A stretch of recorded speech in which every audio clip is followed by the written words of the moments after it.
for Cam Miller. Cam Miller reverse pivots. There's nobody to the left. There's nobody to hand off to. There's nobody to pass to, which means there's less defenders over there.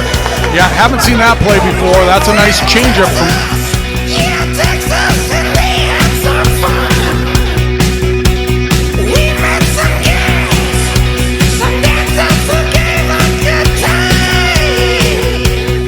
Another one said two, and a no huddle hurry up offense here. They put it down at the 2-yard line, first and goal. They're just going to run this in. High formation. Miller. Nope, they're going to hand off. They'll give it to Lipke, and flags fly at the end of that play. Touchdown was called. There is a flag. 12 on the defense. Touchdown will stand.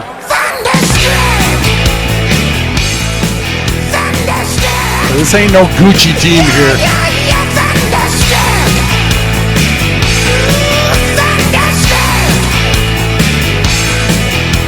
Bison were going to bring it with the blitz on that play. Then they got the coaches from the sideline to change their defense. Two receivers to either side. Ball on the left hash mark. Again, Camp in the gun. Ties to his right. Stepping back. Pressure coming. Oh, he's drilled on the play. Oh, mama, what a sack as he is slammed to the ground. It's Jake Ava. And why don't you cap a little bit of that, baby?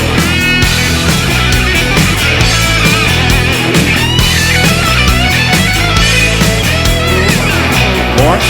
Down to two. He's got to get this play off. Will he get it? He claps for it. Boy, if he got it, he barely. He's going to keep it here. Up the middle. Tries to go to the left. The ball pops out. The Bison have an opportunity here to pick it up. And now across the 50-yard line, still on his feet down near the 45.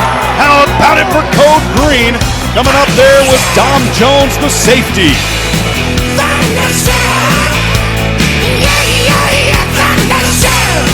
Carson Camp in the gun. Travis ties the back to his left. Two receivers to either side on the left hash mark.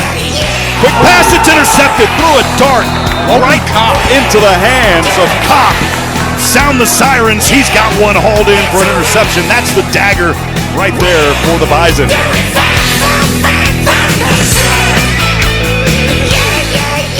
Love a little dagger on a Saturday afternoon in Vermilion. Made you sweat it out a little bit, but it's worth it in the end as the Bison get a win. They get back in the W column. Still haven't lost back-to-back games since 2009. A win against USD, commemorating it with a little bit of I'd say a pretty Gucci highlight montage there at the very beginning of the show. Welcome on in. A Monday morning meat sandwich of overreaction for you here on the show. It is the Insiders. Andy Rickoff with you right now, the voice of the Bison, Rob Hipp, Micah Bindi with you too. We're here in the Theraldson Ethanol Broadcast Center and ready to react to that nice win by NDSU. Second half performance, very good. First half, some things to work on, obviously, no doubt about that. But at the end of the day, you're on the road in conference against a team that's somewhat difficult, and you get a win. And you walk out there feeling good, back in the win column. You're also 1-0 in conference, exactly where you want to be at this point of the season. Can't complain too much. And Rob Hipp back in one piece from his first trip to Vermilion. Yeah, for a little first half scare to get things started. But, man, how about the Bison? 24 unanswered in the second half, and we just saw a great performance. I was joking around with you there in that ball game saying, Andy, you want to come on the second half, just take this one over? We didn't need you, Andy. The Bison took care of business, and Phil and I finished that one up. But, man, yeah, it was good to get out of Vermilion with that victory, and we need more of that second half team to show up in the first half and the second half of every game going forward. Well, absolutely. You want that second half team every single game. I think it's fair and not overly critical to say that first half felt a little lethargic. I don't know if it's because of the crowd. If you're coming from the Arizona game to that game at USD, it's obviously a lot less of an atmosphere there. It's less fans. It's less noise. It's less of that pomp and circumstance of college football. I don't know if that played into it. I don't know what it was. You can make all the excuses you want. At the end of the day, you need to come out and perform a little bit better, and just didn't seem like Bison football, that crisp football. 3 turnovers in the first half. I think it was 4 penalties for 45 yards, which isn't like, I know we're expecting 0 penalties. And I know 4 is not ideal. But also, I thought there were more penalties. When I looked at the stats, I'm like, it's only 4, which isn't great, but it's not like a disaster where you've got 7 or 8 penalties in the first half. But yeah, it wasn't crisp Bison football that first half. But I think the second half they came out and said, number 44, we're going to give it to that guy a few times and let him do some work, and he did. And then the defense showing up. It's not very often you have 3 turnovers in a game and you win the turnover battle. But Code Green came to play. You heard a couple of them there. Luke Wirtz making some plays, got a sack, got a very athletic interception in the first half. Coach Entz was saying last week, literally a week ago today, at his press conference last Monday, I need someone to make some plays and make me choose a linebacker, make me choose a full-time starter. I'm not going to put words in Coach's mouth, but Luke Wirtz made some plays, and I don't know if that means he's going to be the full-time starter there. I don't know what they're going to do there. I saw some good things from Nick Kubich too, but Luke Wirtz, I thought, had some of those flash plays. Those splash plays were like, oh, there you go. That's Luke Wirtz kind of playing fast and playing good, playing well at that linebacker spot. And then Dom Jones, he's great. Logan Kopp is a player. You're going to hear that name throughout the year, and that's a name, Bison fans. You always ask us, what are some names we got to know? The name Logan Kopp is one to know for a little bit now, but absolutely for the future because they love that kid. He is a very good linebacker and made a nice play getting his, I believe, first career interception late in that game. Yeah, 2 of those guys getting their first career. You talked about Luke Wirtz, and I was going to mention him. You stole the thunder, man. Good. But that's all right, because Wirtz, you talked about the athletic interception, but then I believe also 7 tackles in that ball game, had a sack, and so Luke Wirtz bringing a little hurt in that ball game, and yeah. Coach talked about it. Who's going to step up? Well, I think Luke Wirtz has made a great case for that. We'll see what comes up against Youngstown State on Saturday. Yeah, should be a fun one. Looking forward to that. We want you to be a part of the show, 701-476-1660. Text us, call us at that number. You can also email us, studio@bison1660. We will have Phil Hansen on the show. Phil will stop by, give us his thoughts on that one. I know there's some things absolutely to correct, but also some positives from that game. Get Phil's thoughts here at 11:30. And then a national perspective, Sam Herder, Hero Sports at noon. We're a month into the season now. Some teams are actually 5 weeks into the season if they played week 0, but you're a month in. Has this month changed the perspective of Sam Herder at all in terms of who is a contender or a pretender when it comes to the national championship picture?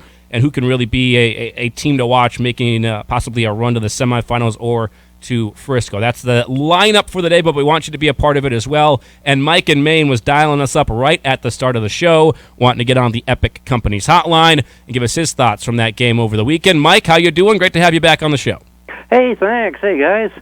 Yeah, it's cool to be on the air. About 6 months ago, I asked a question about who are the 3 greatest players in Bison football history. Here's another question I have. Which players who are currently playing for Bison football are most likely to be headed to the NFL in 2023 and succeed in the NFL? Like which 3 or 4 players or so. What do you guys think? I'll hang up and listen to your response. Thanks, guys. Thank you, Mike. Appreciate that. 3 players in Bison football right now that I would say have the best chance of getting to the NFL. I mean, how can you not say Hunter Lipke? I mean, 44. He might be all 3 answers, quite honestly. And the thing about this is, if I were to pick that based off the position, Hunter's like way down the list because I think he's more of a fullback at the NFL level, and fullbacks don't typically get drafted, right? Like, it doesn't really happen. But I think he's played himself, especially that Arizona game on a national stage in front of more scouts. Like, he's played himself into a spot where like people just see him as a Swiss Army knife, can do a little bit of everything. I think he's played himself into potentially being drafted, even though his position is not really drafted that often. But someone can see him and see all the ways you can use him. And how they want to, everyone talks about the NFL. We want the run to look like the pass and the pass to look like the run. Well, USD was having all sorts of problems in the first half because Hunter Lipke was lining up everywhere. They couldn't figure out what personnel package the Bison were in. So they had to keep changing their defensive personnel packages. So that's a player I think will get drafted. I would say outside of those two, outside of him, I want to say Noah Gindorf. And I know Noah was hurt and didn't play in that last game. We'll see what the prognosis is for Noah long term. I don't think it necessarily looks great, but we have to wait and see what we hear from Coach Entz. But Noah before the season would have been someone I said is going to be playing in the NFL. And I still think he will. It depends, again, if he plays again this season, what the process is there. If he doesn't play again, it's going to be hard for him to be at a Senior Bowl or East-West Shrine game or any of that kind of stuff. But I think he's got the talent and got the skill set to be effective at the next level. So I really do think Noah Gindorf is still on that list for me. And then Cody Mauch is another obvious one on the offensive line. Those are probably the 3 that still stand out to me at this point of the season. I don't want to echo you, but, the Thunder again. Andy over there taking it. He's telling what it is. 100% Cody Mauch was on my mind. You got to give some love to that O-line up there.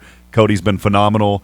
Gendorf is kind of one of those guys. I'm starting to see how he can perform, but again, what's going to happen the rest of the season with him? That was tough, and hopefully, everything on his end is okay. And then, obviously Hunter Lipke, he has just been phenomenal, and you already mentioned just how athletic he is. Everyone knows this; it's stating the obvious. But he's also, look, this guy can get downfield and catch balls as well. He's very dynamic, not just in the backfield, but put him out there on some passes. He can catch, he can run, he batters through people. So those are the three guys, 100%, that I've also got in my book as well. Trying to think of somebody else. I think Spencer Wagee will get a shot at the NFL level. I do. I mean, he's talented enough. He makes enough plays. You're trying to see if he can take over a game. And by take over, you mean have those impact plays on third and longs, getting to the quarterback, getting tackles for loss, have those games consistently, week in and week out. I go back to the North Carolina A&T game where he was a game wrecker. He absolutely destroyed that game for the Aggies. He was in the backfield every play. It's about doing that on a consistent basis, I think, for Spencer, because the talent is there. You see it. You're just wanting it, snap in and snap out, which is really, really difficult to do. But he's another player I would say has that potential to be an NFL player right now, at least, for this Bison team, which is 3-1, is 1-0 in conference, and has some players that are definitely playing at the very top level. Again, as I said, we'll have Phil Hansen on. We'll have Sam Herder on the show today. Looking forward to those conversations very much. I know you got back from Vermilion a lot earlier than you got back from Tucson. So your thoughts just on the game? Now you're 48 hours or so removed from it. Yeah, we've already mentioned just that first half was atrocious. You got to find a way to turn back on that. And Coach told the guys at the halftime, just play Bison football. Don't turn the ball over. Watch the penalties. They came out, they responded, and that was on them. They did what they had to do to pull ahead, and you shut out South Dakota. And here's the other thing too. I coming here and hearing about South Dakota, and everybody saying, yeah, well, they're kind of a bottom team. They're at the bottom, maybe the bottom third of the conference.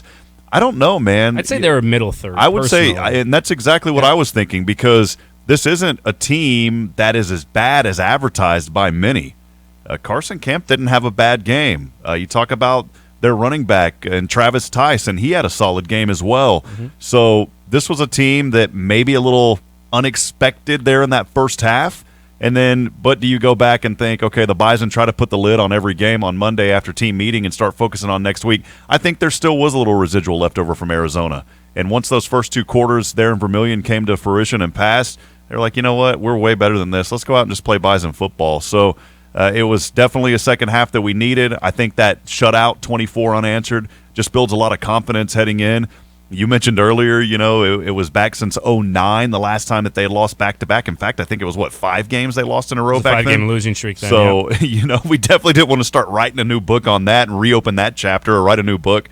So it was good, and I'm excited to hear what Phil's going to say as well, because Phil will just tell it how it is, and that's why we love Phil Hansen so much. Yeah, he doesn't pull any punches, and he's got the cachet to do it. He obviously, a player for NDSU, played in the NFL for a long time with Buffalo, Hall of Famer. Like, he's got the cachet to say what he sees out there and be honest about it, which is something we love about Phil. Not that I am not being honest about what I'm seeing, it's just that he knows the game a whole lot better than I do. First half, again, 3 turnovers, penalties. We can harp on that. We can continue, and we will harp on that throughout the show a little bit and throughout this week, and I'm sure Coach Entz will today as well in his weekly press conference, which you can hear on this station at 2 o'clock. Thank you, Bonanza Egg, for sponsoring our press conference coverage. But I wanted to focus on the good stuff first because, first half was bad. That was maybe the worst half they've played since the first half against Southern Illinois back in the spring season. But you're only down 7. Still in the game, obviously. And they got the ball to start the second half. So third quarter alone here. The stats just in the third quarter. NDSU, 11 first downs. USD, 1 first down. Whole quarter. Rushing attempts. 16 rushing attempts for 108 yards for NDSU. That's 6.8 a carry. USD, 7 carries for 9 yards in the third quarter. 1.3 a carry on that one. Only 1 reception in that whole third quarter for USD, 1 completion, 5 completions for the Bison for 65 yards. By the way, USD's only completion, a grand total of 0 yards. So NDSU averaging 13 receiving yards per reception, 65 passing yards in that quarter alone. And the Bison had 7.2 yards per play, ran 24 plays alone in that third quarter. I talked with James Hendricks after the game on our post-game show, Bison Hotline, which you can go to after every Bison game up at Applebee's just north of the Fargo Dome. It was a great crowd out there on Saturday. I encourage everyone to go out there because we got some great giveaways, including football tickets. But I talked with James, and I said, okay, what was said? What was said at halftime? And he said, honestly, it's a lot less dramatic than I think a lot of people assume it is. First off, the coaches all get together because they have adjustments they're going through, just schematically from a coaching staff standpoint. And then it's each position group is getting together while that's happening, just the players, and talking about, okay, this is what I'm seeing, this is what we're seeing, we need to do this better, that better. And the coaches or the players keep themselves accountable a little bit. And then after that, Ents probably came in and said, guys, we're not playing Bison football. Maybe yelled at them a little bit, but it's not quite as, again, dramatic, screaming, yelling in your face as I think a lot of fans assume it is. And that's what James said. Maybe it was in that game. Who knows? It probably changes on a game-by-game basis. But clearly something was said at half because that third quarter they came out and might have played their best quarter of the season. I mean, again, 11 first downs to 1 first down. 108 yards on the ground in a quarter to 9, and no receiving yards in that quarter for USD. That's as dominant of a quarter as you can play. Again, against a not bottom. This wasn't Western. No offense, Western. This wasn't Indiana State. No offense, Indiana State. This was not SDSU either or Missouri State. This is a solid team. USD's a solid team. Good quarterback in Carson Camp. Good running back Travis Tice. And you're playing at their place as well. And that's a quarter you put up when you have to. You have to come out and assert some dominance in that third quarter and say, okay, first half is done. We're flushing it. We're going to move to this half, and we're going to dominate this half of football. And that quarter was an absolute statement. Yeah, and you respond coming out in that third quarter with back-to-back drives scoring. The first one was a 9-play, 75-yard drive. Cam Miller had a 13-yard touchdown run to tie the ball game at that point. And then the ensuing drive that went ahead for good. That next possession, 84 yards, 9 plays. Lipke scoring on that 2-yard run. So back-to-back scoring drives to start the third quarter. You couldn't have scripted it. You couldn't have told the story any better, Andy, in that third quarter about how the Bison responded. Absolutely. We do have a couple of people also emailing in. You can email us at the Rick Electric email inbox, studio at bison1660.com, or at Bison, studio at bison1660.com. Correct on that one. But we do have a couple of those coming in. I see Dave and Mina. Let's go to this one first. He says a couple of overreactions on Monday. Effort is not in question. Penalties will be addressed by coaches. If not, shame on them. Don't like the mental penalties, the mental mistakes. And then he says, I'm with Phil Hansen. 1, wide receiver needs to do less chirping and let your play do the talking. 2, defense just make the tackles instead of going for the big hit.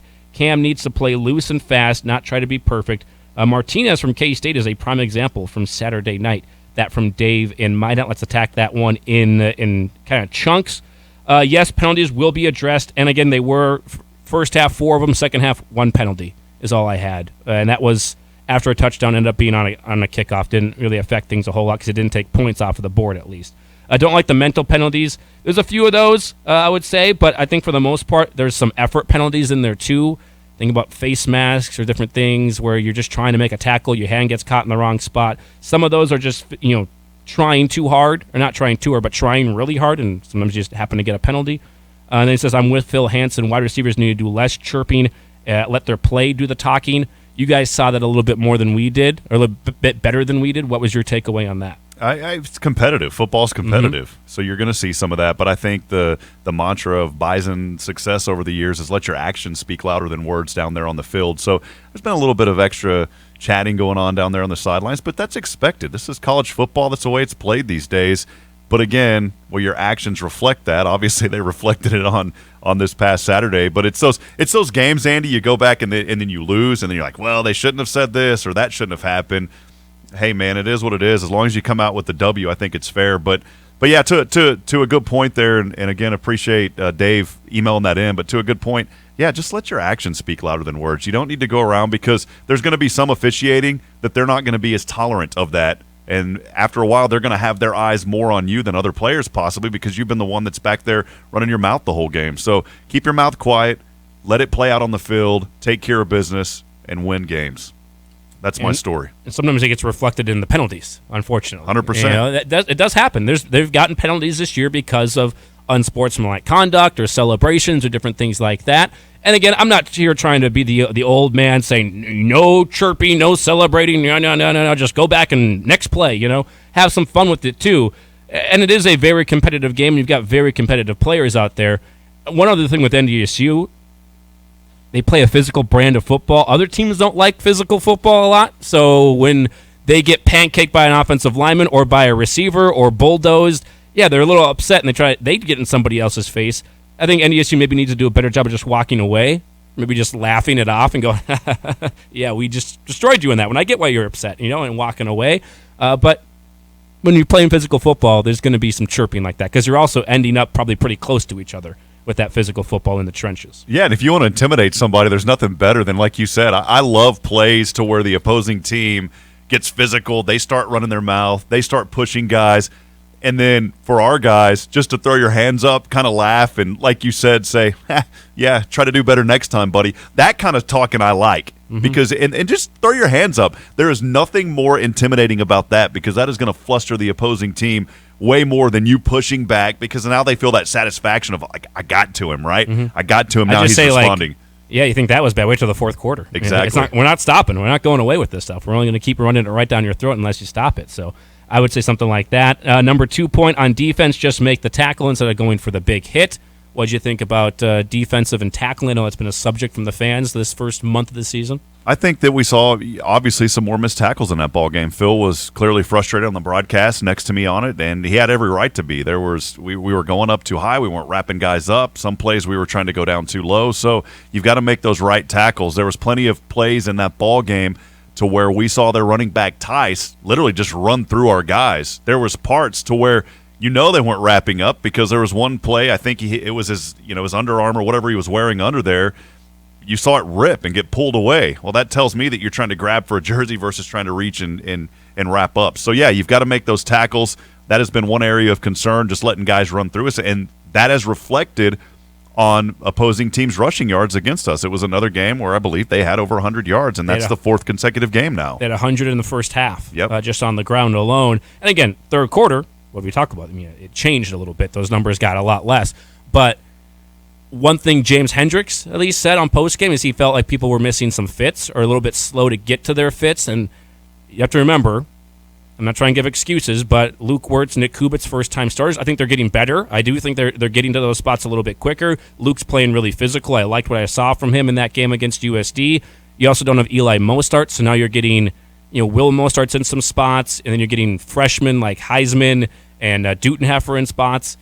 I think they're overthinking it. And that's something me and James talked about a little bit. It's just playing fast and forgetting about where you're supposed to be sometimes. Now, obviously, you need to get to where you're supposed to be, but just have that in your mind where you know where you're supposed to be and get there. And don't think about it at every play. Play fast, play physical. That's what they're trying to get to right now. I think they're a little bit slow. That's creating slightly bigger holes, and then you're seeing linebackers have to cover a bigger hole instead of being able to play downhill and go get them. You have to kind of chop your feet in that hole because you can't just go right at a running back who'll get around you like that. So I think there's some different things that go involved there, but the tackling on the perimeter needs to be better. I think they know that, and that's something that they're continuing to work on. But in the second half, I thought it did get better. It was a perfect tale of two halves kind of game. The first half, sloppy, not Bison football, but that third quarter, as we already went through, they completely turned it around, turned it on its head, played much better. Offensively, Hunter Lipke's the best player on the field. But I will say this. I think it was 18 carries for Hunter after 20 carries against Arizona. I just want him to stay healthy. And that amount of carries, not that he's going to get hurt. He's a big guy. He can handle it, right? But we've seen some injuries in his past. I want to make sure we keep Hunter healthy for the long term. Whole stable of running backs. They should be fine there. But also I know fans want the passing game to get involved, and that's something we'll touch on with Phil. I'm sure Coach Entschel will be asked about it today at the press conference, and something we'll touch on throughout the week is getting that passing game going. A little bit more difficult when you go into a game when you don't have Noah Gindorf and Phoenix Sproles as well. And now you're making adjustments kind of on the fly in the passing game, but that's something they're going to continue to work on and something Cam Miller is going to help try and get kind of sorted out this next week. With Sproles, that was kind of unexpected. We got that notification right before kickoff. We saw, and we talked to him the day before. Yeah, there, at the bridges. So that was kind of unexpected. Wasn't limping there. No, and he was excited. He was looking forward to that ball game. So that was a little bit unexpected. But you're right, man. Who is going to be that guy? We still haven't seen that one receiver. Who is going to be that kind of targeted receiver yet? Zach Mathis. Will he be the guy? Who knows? That's still the big question mark as the season goes on. I think everybody keeps dropping back to, we don't really need that because we have such a powerful running game. But at some point, you're going to face a team that's really good against the rush, and you're going to have to allow that pass to be there. So who is going to be that guy who's going to step up? People say you're going to face someone that can stop your running game. I don't think anybody can stop the running game, but slow it down. They can right? slow it down for sure. They can limit it or try to limit it. And again, it's just the amount of carries on Hunter. Not that he can't handle it, not that 20 carries. Again, because it's not shocking, but it's unnormal to us because we're used to everything being split up so much at the running back spot. To see somebody at 18 carries and then 20 carries in back-to-back weeks, that's normal for most teams. But Hunter, again, you just want to kind of keep some of that wear and tear off of him if you can try to. And I know that's something they'll look at as well, but they got a whole bevy of running backs they can kind of split stuff up between for this next week. And now you come home again. A couple of weeks on the road. Now you get a chance to come home. It's homecoming week as well.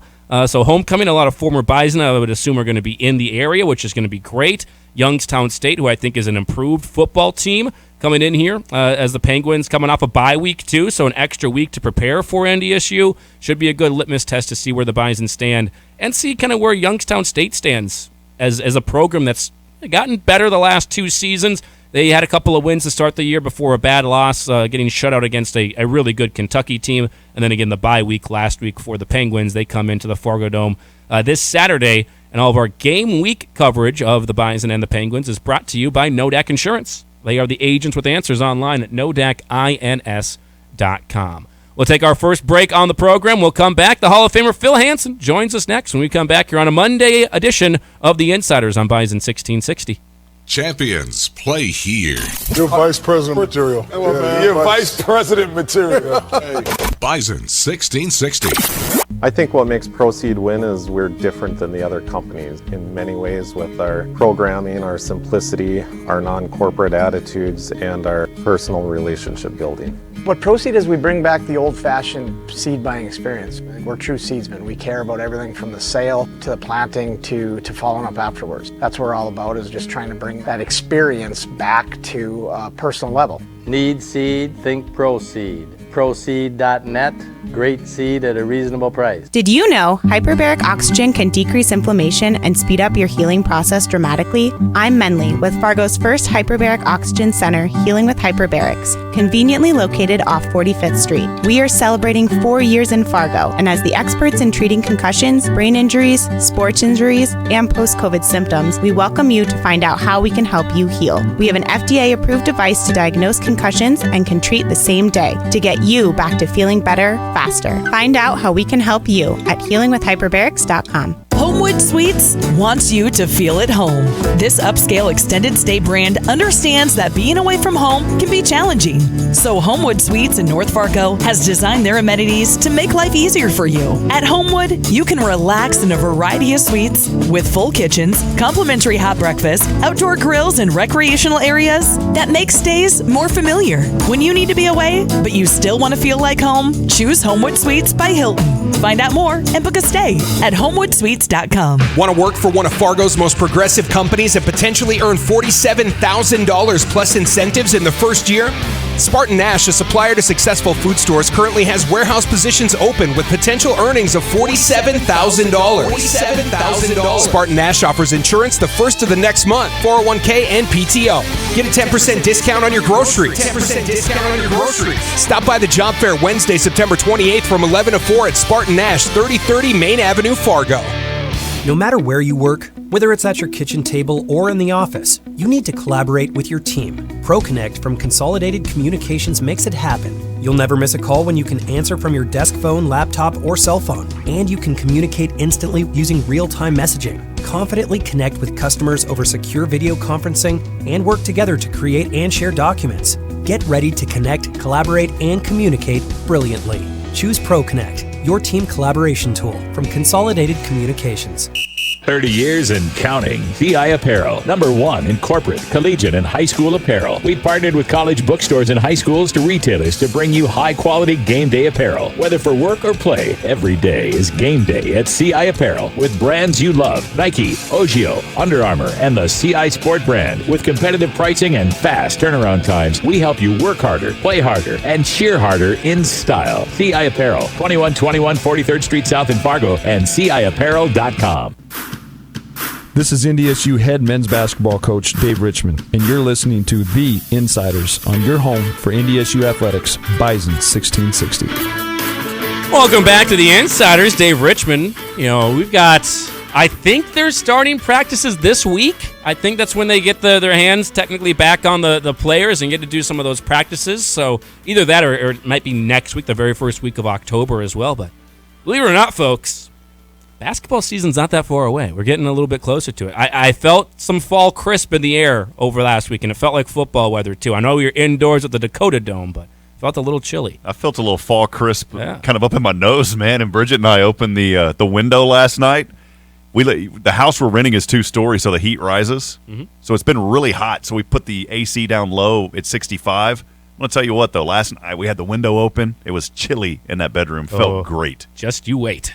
Just you wait, sir. But yeah, I love sleeping when it's a little bit colder too. So I'm all for the mid-60s. This hour of The Insiders brought to you by Rick Electric. When you need electrical work, you need Rick Electric. For over 56 years, Rick Electric has been providing excellent electrical services for homes and businesses. Visit them online at rickelectric.com. Let's jump on over to the Epic Companies hotline right now. Somebody else that provides an excellent service to us is Phil Hansen, who's joining us on the phone lines right now. Phil, always great to have you on with us, sir. A couple of days removed from the game. What do you take away from a win on the road in conference play against USD? Well, the first thing is it was a win, and it's conference opener, so you keep trudging along. I think there's some things that need to be addressed, some places that need to be addressed, but everything is fixable. And NDSU we've become so adjusted to just NDSU winning. Now we're worried about how they win. So the most important thing is that they won the game. Hey, Phil, Rob here. Always good to sit up there in the booth with you. And, again, a win is a win, but got to take care of a couple of things. One area that I was impressed with, though, and a lot of that, of course, coming in the second half, was time of possession. Overall, the Bison almost doubled the time of possession versus South Dakota, 40 minutes compared to 20 minutes. Just kind of your thoughts. And, of course, that's going to be a key factor going forward.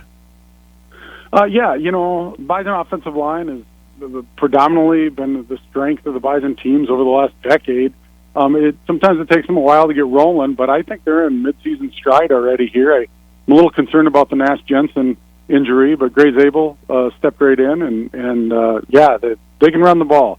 But NDSU is going to come up against an opponent or two or three that we're not going to be able to run the ball as effectively as we have. So, and that leads to one of my concerns.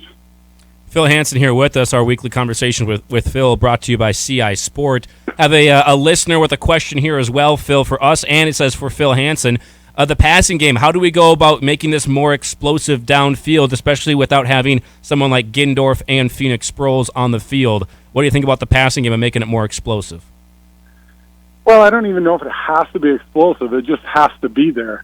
And that's one of my concerns. You need either a go-to guy, a guy that's going to go out and get it no matter what. Think about R.J. Urzendowski, there's been a couple players that over the years he's your go-to guy and he'll get the job done. We don't have that. We haven't had it for a couple of years. We won a national championship last year without really Christian Watson was the go-to guy last year, but they need to develop that. One of those guys either needs to step out, or you can do it by committee too. But you have to have some sort of a semblance of passing. The best pass in the game, in my opinion, on Saturday was Braylon Henderson. Caught a pass. I don't know what kind of a pass it was, but it was a great pass on the sideline. Safe pass. The likelihood of it being intercepted was almost zero. It's either Braylon or incomplete. So love that pass. Cam Miller put it on the money. I'd like to see that more often. That stretch in the field and stuff, to me, it's icing on the cake, but I don't even mind short routes. Just the passing game needs to develop. Pass it to someone or by committee, or just you need to develop that game some more. The rush defense is another ball game where the Bison Code Green allowed over 100 yards a game, this time a little over 140. It's the fourth consecutive game, and they only had 4 of those games all of last year. Phil, that's still an area of concern. I know you and I have talked about it pretty extensively. Yeah, front seven, and I think there's a couple things going on there. Number one, the fits. The linebackers fitting into the defensive linemen and making sure all the gaps are covered. And they're probably where they're supposed to be. They're just not there at the same time. Like if a defensive lineman gets a little penetration, and then the linebacker fills late, well, there's a gap there where there's a cutback lane there. So they've all got to be at the same level as well when they call it the fit. They've got to be there at the same time. One guy, you think a defensive lineman gets up field for penetration. Oh, wow, everybody says, oh, that's great. Well, it's not always great, because if that's a backside defensive lineman, that the offensive lineman doesn't care, can run upfield a mile if he wants to, he's running blindly, and that creates a cutback lane for a good running back. Good running back will see that. So, and it expands it as well. I mean, that's minutia, but very important stuff within defensive line and linebacker play.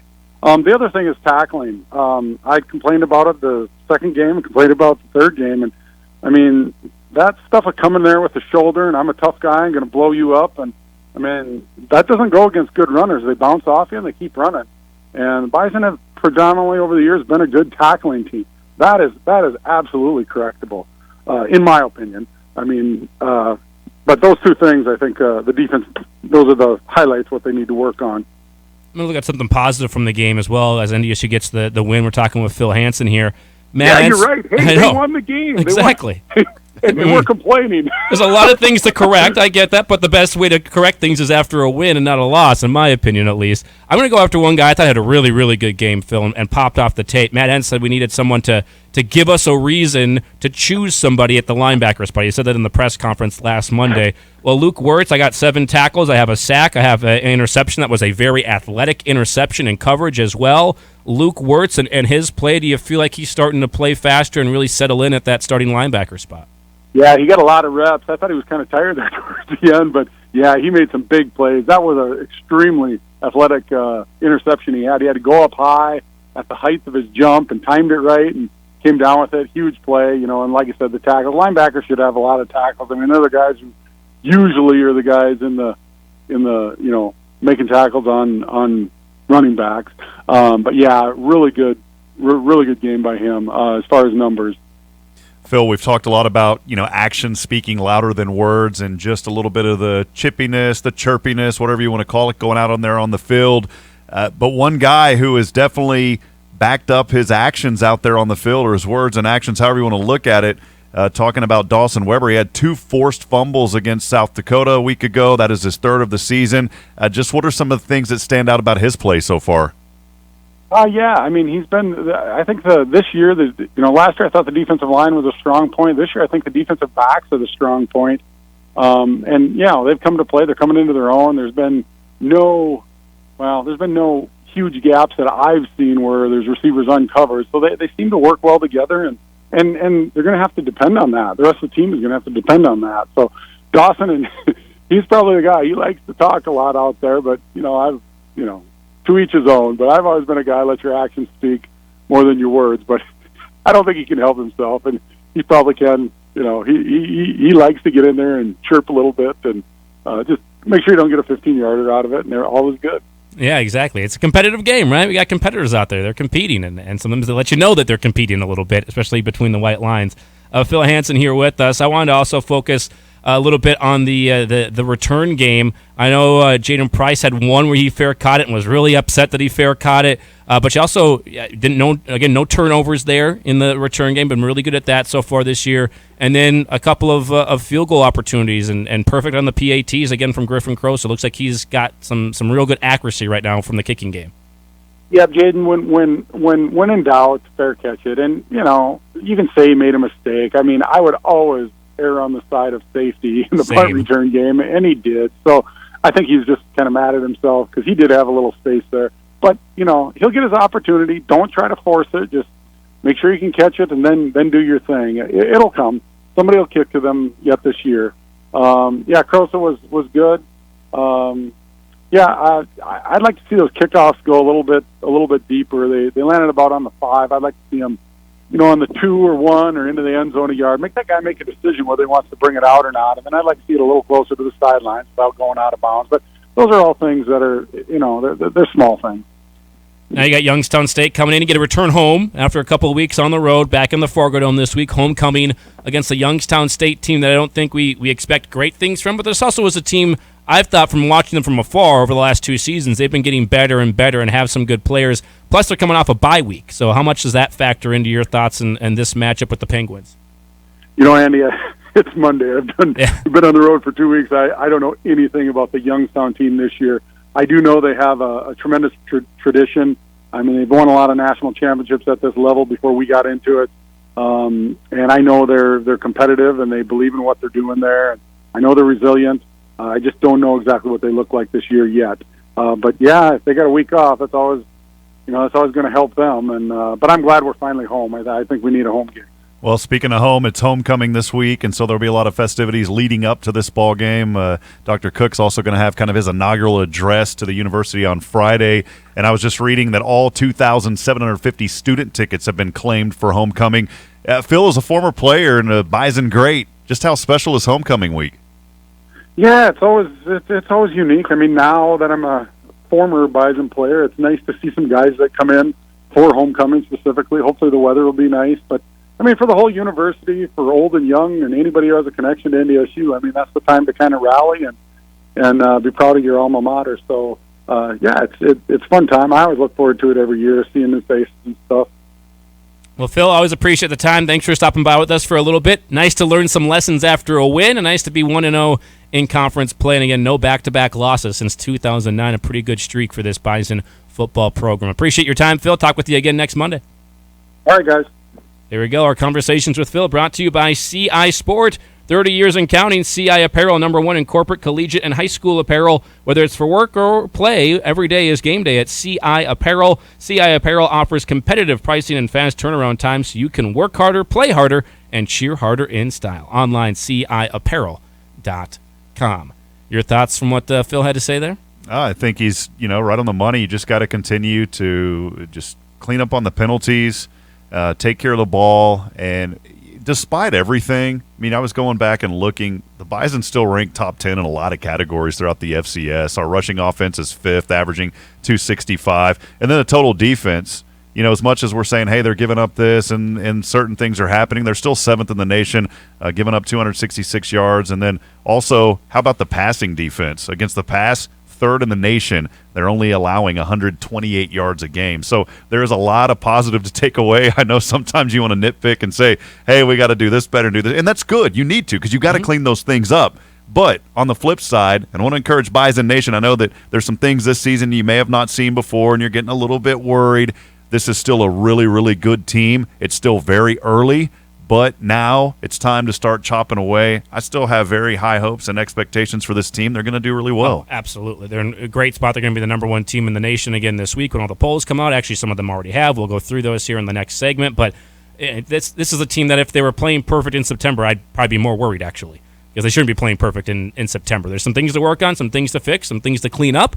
But you got some new faces in some different spots. They'll clean that stuff up, and I'm sure by the time we're into November, the conversation we'll be having is a completely different conversation about coming off of a week. What happened, what did we like, what didn't we like. I think that we'll be talking about different things in both of those categories, which is how it's supposed to be. Our good friend John Willoughby is chiming in on our social media stream on Facebook. He says it's the most undisciplined team I've seen in a long time. We are 4 weeks into costly penalties, and this is not Bison ball. He says no complaints with the coaching, no complaints with anything other than the stupid penalties. I don't think there's any way to describe it better than John. He says, clean it up, gentlemen. We have to stop shooting ourselves in the foot. And, that's what we've been talking about, John. So thanks for chiming in and letting us know your thoughts this morning. Some of the unsportsmanlike or just different things after the whistle. Those ones are, I know, frustrating out there. I think we were, some of us are assuming, yes, they're costly penalties. They're not costing you a lot of the games. Again, 3-1 in a good spot doesn't mean they can't or they won't in the future. Got to get cleaned up, and they will. Again, we're in September. That's hopefully by the time we're in late October and November, we're not talking about some of those things. But that's what we're talking about right now. Thankfully, we're talking about it after a win. That's how you want it to be, and they got to win against South Dakota. Today's show brought to you in part by all of our sponsors for our conversations with Easton Stick. We'll be talking with Easton tomorrow. Red River Commodities and Sun Butter, the maker of delicious sunflower butters the whole family can enjoy. Free of the top 8 food allergens as well, including tree nuts, peanuts, soy, and dairy. Grown in the tri-state area and produced locally at Red River Commodities in Fargo. Sun butter, simple ingredients, delicious flavor. And by the Spirit Shop. Need to stock up on all your favorites for watching football? The Spirit Shop has you covered with a huge selection of beer, wine, or spirits at the best prices and great weekly specials. The Spirit Shop off 13th behind Shields Home and Hardware. New polls are out. We'll take a break. We'll go over those to wrap up our number 1 when we come back. Sam Herder joins us at noon. Bison Nation, your exclusive home for North Dakota State Athletics. Bison 1660. Make the most out of this sugar beet season with a new bed liner from Horn Plastics. Don't let your profit get stuck in your truck. Horn Plastics has industry-leading bed liners that will guarantee you get every dime out of your load. With a Super Slide bed liner, you'll not only prolong the life of your equipment, you'll increase the amount of material in each load, increase the number of loads per day, which in return makes you more money. Call today for a free estimate or to get your install scheduled. Online at hornplastics.com. Bourbon lovers are a distinctive group, embracing the differences from other spirits, all while expecting the rich variation of a good whiskey. That's why the Fistful of Bourbon folks, who have over 100 years of whiskey blending experience, are born to serve to those lovers of good bourbon, creating the masterpiece of blending 5 distinct bourbon whiskeys, sweet, balanced, and floral, with notes of cinnamon and licorice and buttery toffee. Fistful of Bourbon delivers a smooth, rich, full-fisted flavor like all top-shelf bourbon whiskeys should. See it all at fistfulofbourbon.com. Please consume Fistful of Bourbon responsibly. With over 900 vehicles in stock, Corwin Auto has you covered. Looking for better fuel economy? We have it with hybrids and electric vehicles. Need more room for that growing family? We have it. Upgrade to a van, SUV, or crossover. Need more horsepower to work and play harder? We have the biggest selection of new and used trucks in the area. Get exactly what you are looking for and don't settle when you can shop over 900 vehicles on the lot and ready for immediate delivery. Corwin Auto has you covered. Shop online, corwinauto.com. We all want to be part of a winning team, right? Hi, this is Marcus with Steamatic, and I am very proud of our team. Industry experts have voted Steamatic the best method of cleaning with our patented steam cleaning process, our 24-hour service, and highly trained technicians. We do it all from carpet cleaning, air duct cleaning, fire and water damage restoration, and remember, Bison fanatics choose Steamatic. Steamatic, call 232-4707. Here's your Red River Valley weather update on Bison 1660. Skies have stayed pretty clear all day long, a high that have only reached the mid-60s. Tonight we will stay mostly clear in the skies, 38 for a low. Tomorrow, sunny skies, a light breeze out of the north, and a high of 62. For your latest in weather, go to Bison1660.com. This weather update brought to you by Brady Service Center in Moorhead. Brady Service Center is your one-stop shop for all of your automotive needs, and with donuts, breakfast, and lunch items daily, they're also your one-stop shop for all your road trip needs. Invest in your community with Epic Companies. Hey, this is Mac. Have you been looking to diversify your portfolio and dive into real estate? We offer multiple types of investing through our mixed-use buildings and entertainment plazas. If you are an accredited investor and interested in hearing more about the investment process and how you can be part of enhancing the quality of life in the area, visit epiccompaniesnd.com to review our investment options. That's epiccompaniesnd.com. Bison 1660. Back with you on the Insiders for a check of our Jiffy Lube Fargo scoreboard from over the weekend. Let's go to the Valley. What happened in the Missouri Valley Football Conference? We know NDSU got the win, but who else got wins in the Valley in week number 4? The game of the week in the FCS was in the Valley. It was in Springfield as Missouri State hosted SDSU. I remember at half, Jason Shelley had 32 yards passing. SDSU outgained Missouri State 215-36 in the first half, but it was only 7-0 at the half. Missouri State then tied up with 14-14 in the third quarter before the Jacks ran away with a 14-0 edge in the fourth, and they win 28-14 in Springfield. Mark Gronowski, 319 and 4 touchdowns through the air, makes SDSU 3-1 on the season. Missouri State drops to 2-2. I picked Missouri State in that game because as the play-by-play guy for the Bison, I can never pick SDSU. Cole Jerk and I talked about it. SDSU could literally be playing the University of Phoenix online new football team if they ever created one, and I would still pick the University of Phoenix online new football team. I'd if probably they pick created one. SDSU. Yeah, I wouldn't. Because I like can't. being right on picks. I like to be a little bit wrong when it comes to Well, you're SDSU. definitely a little bit wrong on that one. SDSU got the win. Good win for them. The offense looked better. I kind of criticized the offense last week. I thought they looked better, moved the ball more, got the ball out to the receivers. Hines as well, their tight end that's filling in for Tucker Kraft, who's also a pretty good tight end. Zach Hines, 7 receptions, 127, and a touchdown from that tight end spot for the Jacks. So they moved the ball well. Give them some credit. Southern Illinois as well kept the momentum after beating Northwestern. Pounded UND in Carbondale, 34-17. Led 24-10 at half and only gave up 7 points in the second half to the Fighting Hawks. Nick Baker, 289 and 4 touchdowns through the air. Overall, really good performance once again from Southern. They went from life support to absolutely 100% in the conversation here once again. Just 2-2, but beating Northwestern. And then again, another middle of the pack, probably second, middle third of the Valley type of team in UND and beating them handily. That's a nice win for the Salukis. Yeah, I know we've kind of been talking about the Salukis early on this season, and good to see them get that W on their home field and going 2-2 now on the season. So yeah, their backs were against the wall, and they've proven themselves now. And I still don't think they're going to be, top of the Missouri Valley come into the season, but good for them, and always good to see a victory over UND. They were backed up against their end line, and unlike Jimmy Garoppolo, they did not run out the back of the end zone. Yeah, we'll be talking about that probably a little bit later on in the show as well. So good win for the Salukis there. And then an absolutely must-win, got to have it, got to perform well. If you don't, your season and your program are maybe over type of game. UNI gets a win 52-17 at Western. Absolutely had to have it. 0-3. You're at Western. You can't lose that game. You just flat out can't. There's no way around it. They didn't mess around. Led 17-3 at half and then scored another 35 points in the second half as well. 52-17. UNI gets their first win of the season. Western's now 0-4. Those are the other games in the Valley. A couple of teams having some bye weeks to start off Valley play.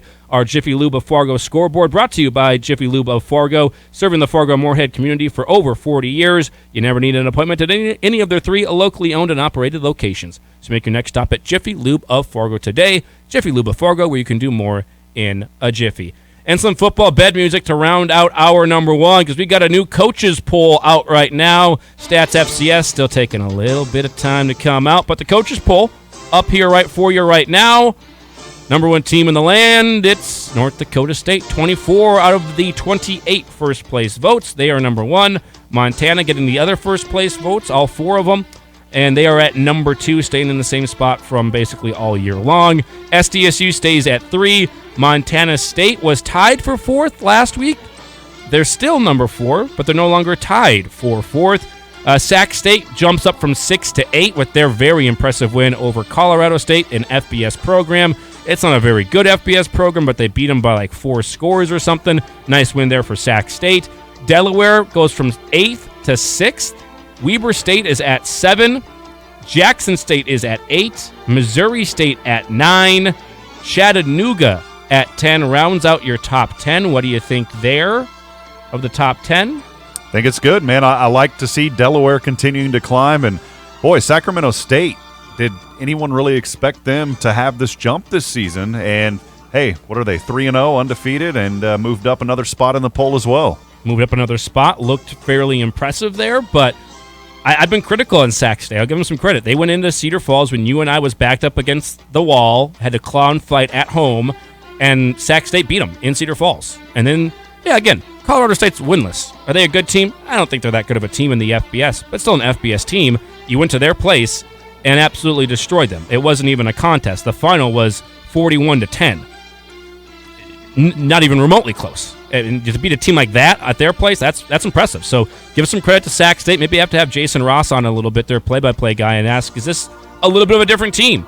Because we've seen them before where they've kind of got the luck of the lottery in the regular season and then not performed well against good teams. Good team in UNI, beat them. Maybe not great this year, but a good team. And, again, not a great FBS team, but you go to their spot and beat them 41-10. That's impressive. And as Weber State jumps 5 spots in the poll. So, they're a pretender or contender. I think they're a contender. This team continues to impress week in and week out as well. Speaking of contender or pretender, a contender that may have turned into a pretender would be Incarnate Word, who was not in the top 10. Oh, we have to talk about it. They dropped from 7 to 12.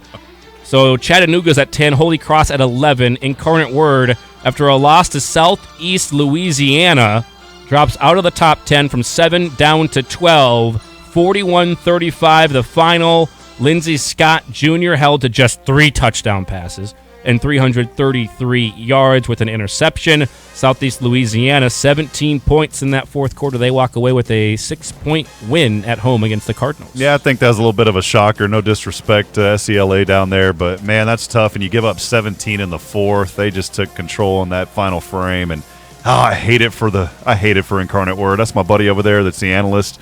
And they've been my sleeper, and now maybe they've taken a little nap. I think that's kind of a game you would not expect them to lose, not that particular game, but that's like the type of game. Incarnate Word's a good team this year. I think they really are.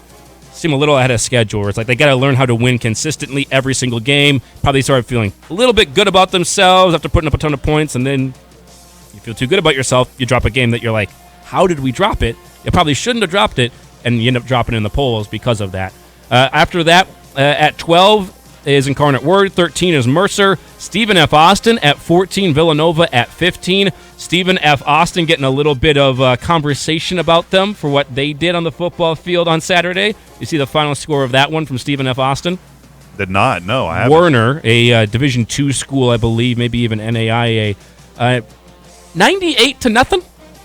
98-0. Pull off the Dogs at some point. I know I'm always of the philosophy, hey, make them stop me. It's a competitive game.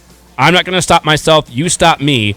But when you're playing someone that's literally not at your level, a level below you, maybe 2 levels below you can make an argument, in the Warner University Royals, maybe pull off the Dogs when you're up 35-0 in the first quarter. Yeah, nothing too royal about that score either. And, they're heading in to battle the Piney Woods, which is one of the oldest rivalries in the state of Texas. They played NRG Stadium where the Texans play. Sam Houston had the bye week, so they will face the Bearcats there at NRG. Sam Houston, I believe, has the last 9 or 10 wins in a row in that rivalry. I don't think the Bearcats are going to be victorious in this one. Stephen F. Austin should go in there and roll Sam Houston.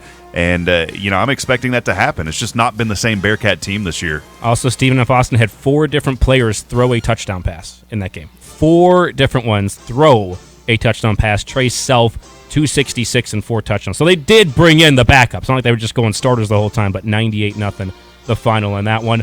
Other ones in the coaches poll here. So you've got Stephen F. Austin 14, Villanova at 15, Austin P 16, UT Martin goes up from 19th up to 17th, Eastern Washington now at 18, Samford at 19, Fordham's 20, William and Mary, Richmond, Elon, Southeast Louisiana is in, and Rhode Island after a win against an FBS, or a game against an FBS team against Pitt, jumps from 21.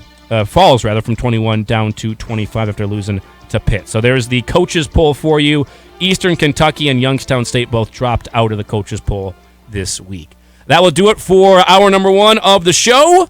Fun first hour. We'll take a break. We'll come back, and Sam Herder will join us in hour number 2 to give us his thoughts a month into the season. This first hour of the show is brought to you by Rick Electric.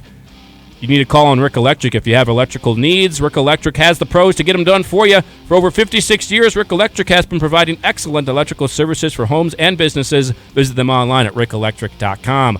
Hour number 2, Sam Herder, Hero Sports, coming up next.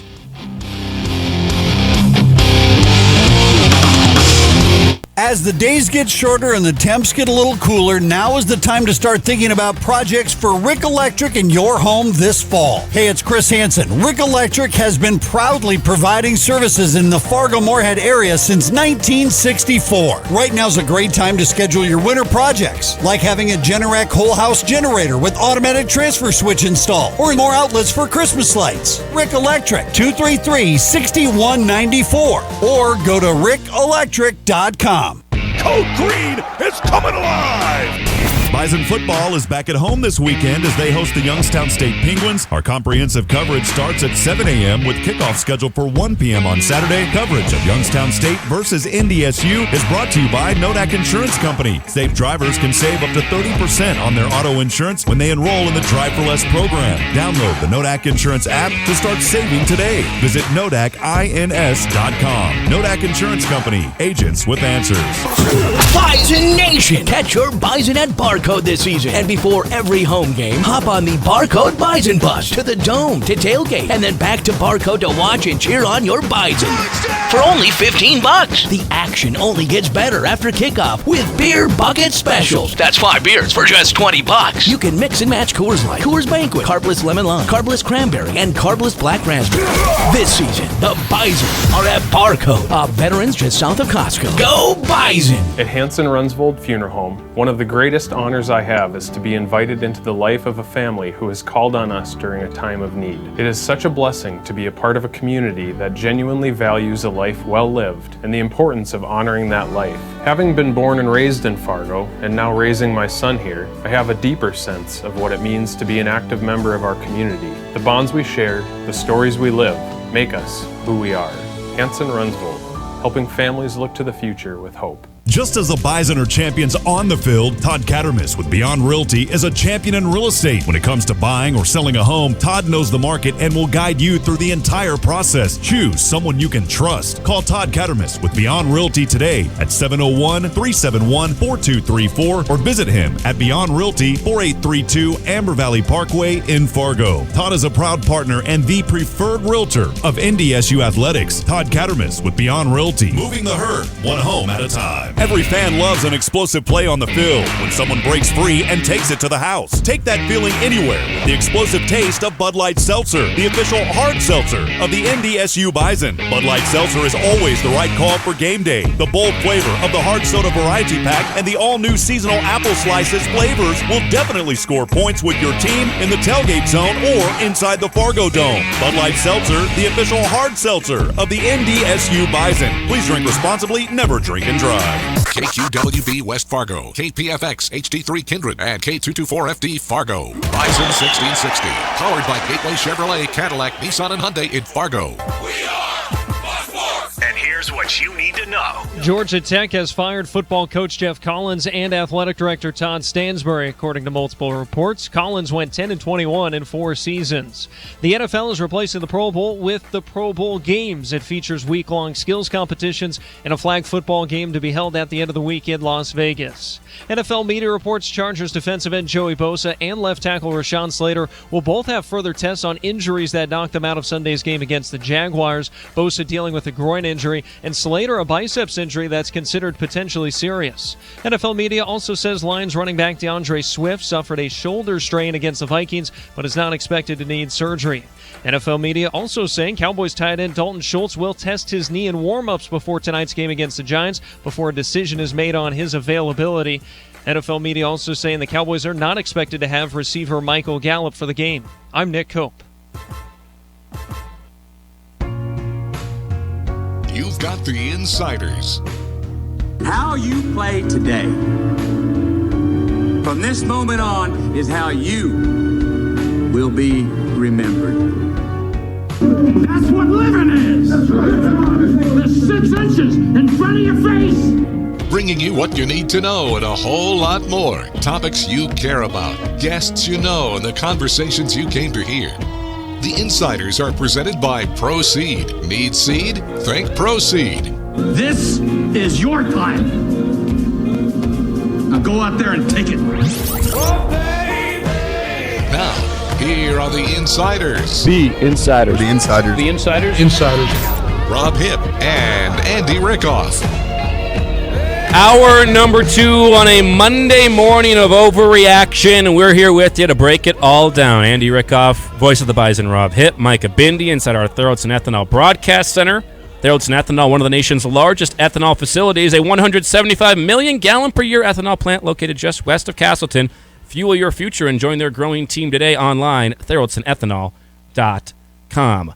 Our future is always fueled by the right stuff when we have Sam Herder on as we go to the Epic Companies hotline. Sam Herder, Hero Sports, giving us some great insight nationally on the FCS, and we're a month into the season now at this point. Great to have Sam back with us.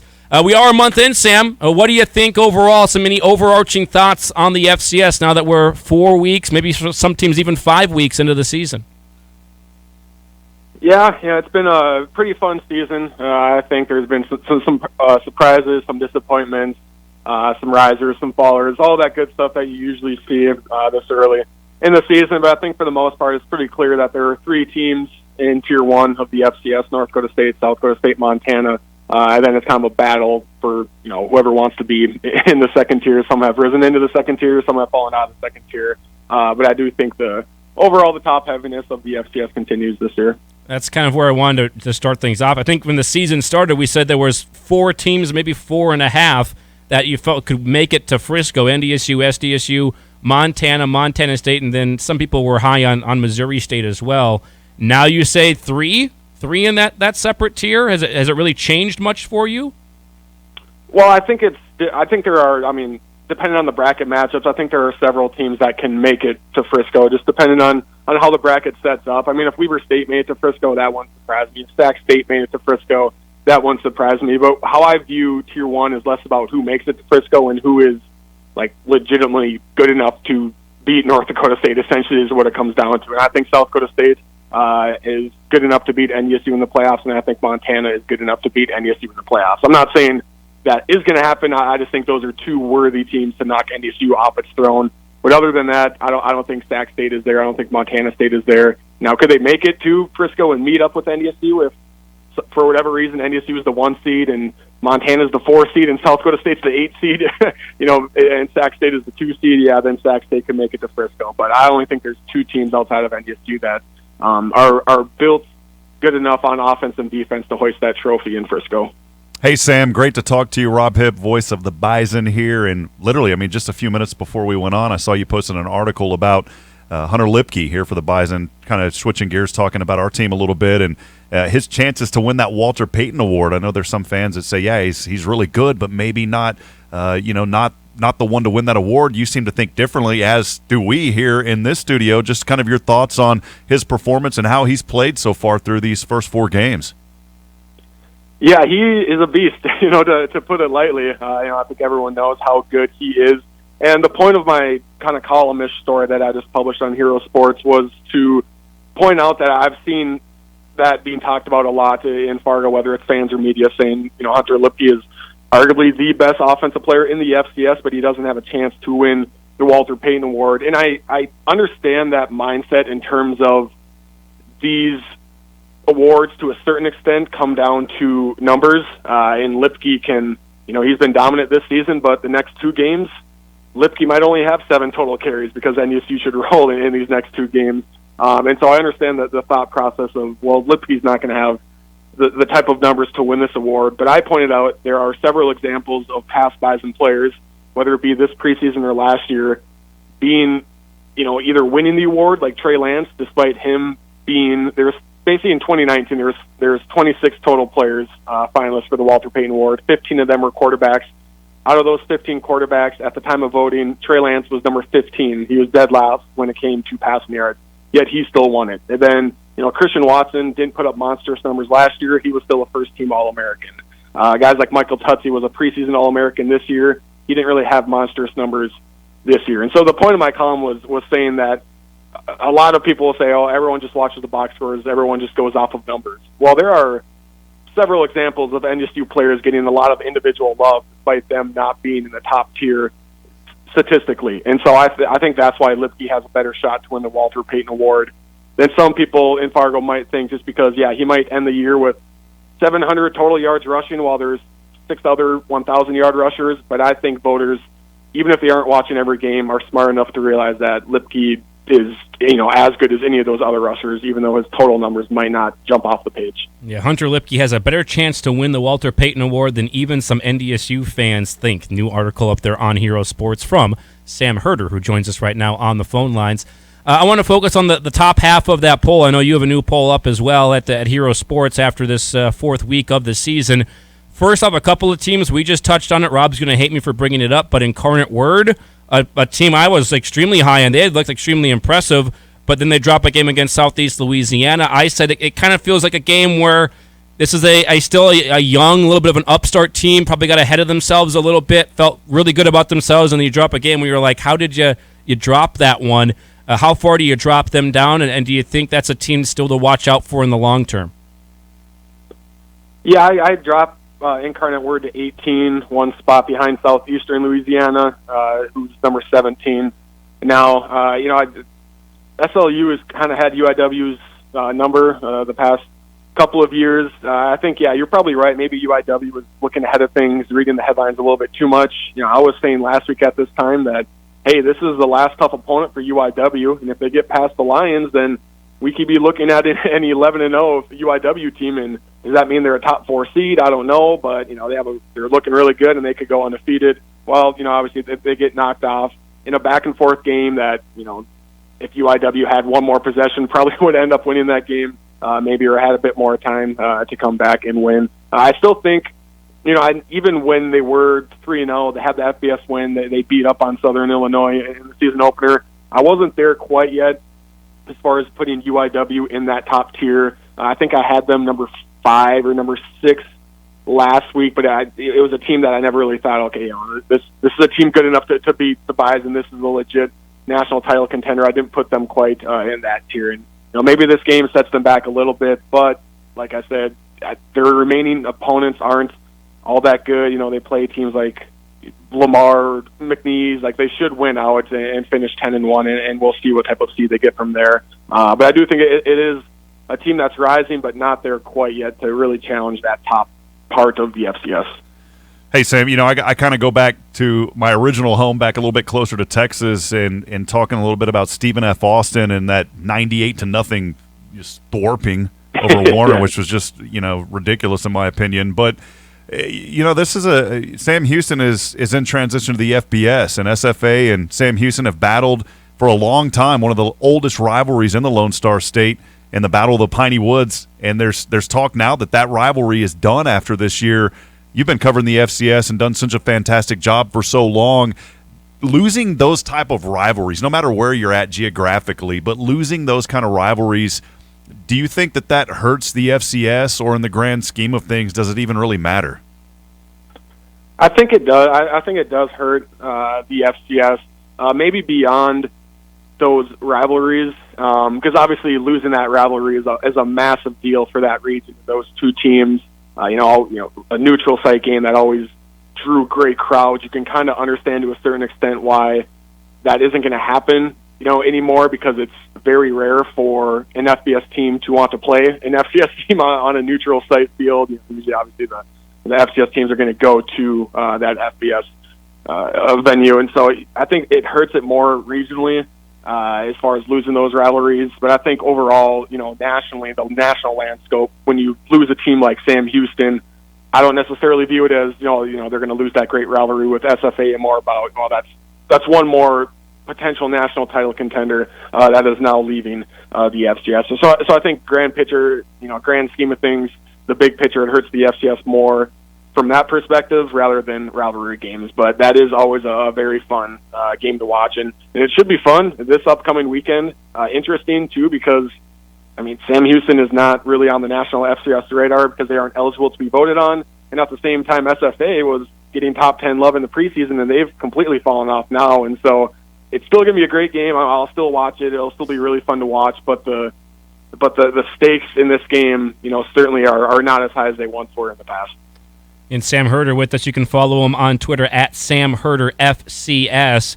One team I've been pretty critical of, Sam, is Sac State in the last couple of years. I feel like they won the scheduling lottery. Even when they had Montana last year, they got Montana without their starting quarterback, but yet they lost at home against UNI. They lose early in the playoffs. I haven't been overly impressed against quality opponents. This year, I gave them credit earlier. I'll give them credit again here with you. UNI was at home, 0-2, back against the wall. You think you're going to get a great performance from the Panthers, and Sac State went in there and beat the Panthers pretty handily and controlled that game for the most part. And then I know Colorado State's winless, and they're not maybe a top FBS team by any stretch of the imagination, but to win 41-10 at an FBS university, that shows me a little something. Do you see something different this year from Sac State at all? I do, a little bit. I'm not, I've heard, Sac State's the best looking team in the FCS. I've heard that for 3 straight seasons now. Yep. Not counting the spring season dating back to the 2019 to the 2019 fall season. And it's one of those things where I do think Sac State is good this year. They're looking really good. I like their defense. I especially like their offense. A 2-quarterback system that's working really well. Scadaboo, I think, is one of the more underrated running backs in the country. physical runner, really, really good runner. Pierre Williams is an All-American level wide receiver. Marshall Martin is a great pass-catching tight end. And I think overall their offensive line is pretty good as well. So I think this team is ready to take that next step. But at the end of the day, it doesn't matter, if you're losing early in the playoffs. And so I think that's really when Sac State will win us over in the FCS nationally, is they need to do some damage in the FCS. But they are looking good so far this year. I understand why people might be hesitant to praise them too much, just because they are 0-4 in the last two fall playoffs, or 0-2, excuse me, as the number 4 seed. But you mentioned, Andy, the kind of the Big Sky lottery draw that they got, and yeah, the last two fall seasons they've gotten a pretty favorable draw for the most part, but at the same time they've gone 15-1 in the Big Sky in 2019 and last fall. And they've beaten Montana twice, they've beaten UC Davis twice, they've beaten Eastern Washington, they've beaten Montana State, and so they've beaten quality FCS opponents. But again, it all goes back to the playoffs. And if you're 0-2 as the number 4 seed, at some point, if you're Sac State, at some point you're going to start getting the Jacksonville State treatment, where it doesn't matter what you do in the regular season. Until you do something in the playoffs, no one's going to take you seriously. I think beating up on that FBS opponent will change some minds, but it's all going to matter in the playoffs and what they do there in November and December. Say, Andy likes to remind me this morning, I've had my eyes on UIW, and we've talked about that a little bit, and then I call them the little engine that could, and William and Mary, they ran out of steam, and then UIW just took a nap last week. And so Andy likes to remind me that his team that he's had his eye on, Delaware, is doing pretty well, 4-0. So just kind of your thoughts on Delaware and under head coach Ryan Carty, who I know very well, his first year there, returning back to his alma mater. This team possibly poised to make a pretty deep run in the FCS playoffs. Yeah, I think they have the ability to do so. Now, their schedule toughens up down the stretch. They play at William and Mary. They play at Elon, who's looking much better than we anticipated. The final two games versus Richmond and at Villanova, I like Richmond a lot. Villanova had a disappointing loss, and so maybe they've fallen off a little bit. But Delaware will be tested, but I think they have a good chance to – I don't know, honestly, if they'll go 11-0 because they'll probably slip up somewhere, but I think 10-1, 9-2 for Delaware is looking likely, which will certainly get them a pretty decent seed, especially with that FBS win at Navy. Are they ready to challenge at a national level? Truly, probably not. But they have talent. They have a ton of talent. I think their defense is very good, experienced. They've always played relatively solid defense. And offensively, for the most part, they have most of their guys coming back. But it's just that offensive system under Ryan Carty that has kind of taken that offense to the next level. Under Rocco, it was a bit more, I don't want to say vanilla, but a bit more established to run, take care of the ball. Well, with this new system under Ryan Carty, I think it was a couple weekends ago when they were beating up on Rhode Island. I believe the Blue Hens are up like 24-0 right before halftime. They get the ball with a minute left. Most teams would, kneel the ball out, be happy with the 24-0 lead. Well, not Nolan Henderson and not Ryan Carty at Delaware. They started flinging the ball down the field with a minute left, scored, and went up 28-0 at halftime. And so I think just that new offensive identity, being more explosive, has really taken that team to the next level, and they've been really fun to watch this year. We were talking earlier about Walter Payton Award candidates, and it's still very early, but Nolan Henderson has looked like a different quarterback as well. That's been fun to see. I think Delaware is one of those programs. When they're good, it's better for the FCS. The CAA does look a little bit – it's been this way for a couple of years, Sam. I'm going to Sam Herder with us, where you never really know how good any of these teams are until they get into conference play, and then William and Mary you think's kind of good. Elon's not, but then Elon beats William and Mary. Next week, Elon might lose to like a Richmond or a Stony Brook. Like this conference seems to be really difficult to read. Villanova, like you said, a loss to Monmouth. You're like, I didn't see that one quite coming. How do you read the CAA at this point? Obviously, no JMU for the first year. Yeah, I think the CAA just has a lot of solid teams, but not that team that packs a heavy punch like James Madison obviously did for many years. So I think the CAA is a good conference. It has great depth. They have a lot of teams, like I said, that are solid, but maybe Delaware is the one that sticks out above everyone else. But other than that, you can probably package 6 more teams behind Delaware that are all kind of along the same lines as each other. And so it's a loaded conference. It's kind of like the SoCon as well, as far as teams that can beat up on each other. The only difference is the SoCon, everyone plays each other, and then the CAA, as it continues to grow, they have an unbalanced schedule. And so that might result in, maybe one team is 6-2, but that team is not necessarily better than a 4-4 team in the conference standings. And so, yeah, you're right. It is hard to gauge and kind of get a true picture of who's number 2, who's number 3, who's number 6. But it is a fun conference to watch, a fun conference to follow. I don't know how many teams they'll get into the playoffs. Again, it just depends on how much they beat up on each other. But I would imagine at least 3 teams get in this year. But how many of those teams can make some noise in the playoffs? That I'm not quite sure of just yet. One more question here for you, Sam. What do you take away from the SDSU-Missouri State matchup? Because clearly the game of the week last week in the FCS, and SDSU goes down to Springfield and walks out with a 2-touchdown win. Yeah, the Jacks answered a lot of questions. I thought that was a statement win for SDSU. I went back and watched it yesterday, and a 28-14 win obviously looks good, especially on the road, especially against a Missouri State team that's looking strong this year. But honestly, this could have been a much more decisive win. I think South Dakota State missed 3 field goals, maybe 2 or 3 field goals, so they left some points on the board. The total yards, especially in the first half, was swaying South Dakota State's favor, and so I thought overall it was a more dominating performance than maybe the 14-point win indicates. But I think that South Dakota State gave up some big plays, but I thought overall their secondary is looking much better than it did a year ago, and we already know that the Jacks are very good in their front seven. And I thought Gronowski answered a lot of question marks. I was trying to figure out, especially after the first few games, okay, is he just rusty, or is this kind of the Gronowski we're going to see all year, where he's inaccurate at different times, looks a little shaky? Well, against Missouri State, I think he was 22 of 27, close to 300 yards, 4 touchdowns, no interceptions, did it without his all-world tight end, Tucker Kraft. And so I think Gronowski, if he looks like that, this is a team that I think definitely can live up to its hype that got a lot of hype in the preseason. I think they're starting to live up to that hype after that performance. I think at halftime it was 256 to 36 in yards. Mm-hmm. I mean, it was an absolute clinic defensively for SDSU on that one. And I would agree with you. I thought the offense looked a little shaky the last couple of weeks, and not having Tucker Kraft, clearly he plays a part in that. But I thought that the offense for the Jacks got a little bit more on track there against Missouri State, trying to figure some things out with a new play caller. Yeah, I think so. And he has a lot of weapons.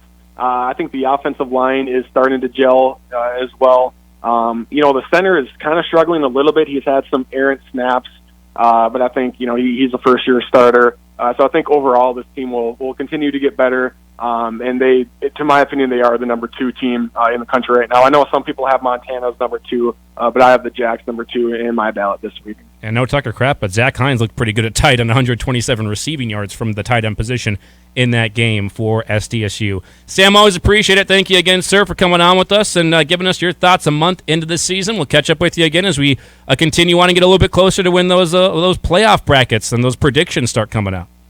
Yeah, that sounds great with me. I appreciate you guys having me on. Awesome. Sam Herder there, Hero Sports, again on Twitter at Sam Herder FCS, and Hero Sports, a great follow. If you're not following them, I don't know what you're doing as an FCS football fan. We'll take a break. We'll come back, continue hour number 2, some more overreactions, maybe from the NFL instead, as my heart still skipping a couple of beats from a close one for the Vikes. Your home for the Thundering Herd. Bison 1660. I'm Emily. I had my LASIK surgery here at Vance Thompson Vision. Being in the healthcare field, the highest technology is huge for patients. For me, that was the leading choice and why I chose to go with Vance Thompson Vision. Life without glasses in the operating room has been incredible for me. There's no more fogging. There's no more having issues with my glasses sliding down on my face. It's been great for me. Call 877-522-EYES to schedule a free consultation.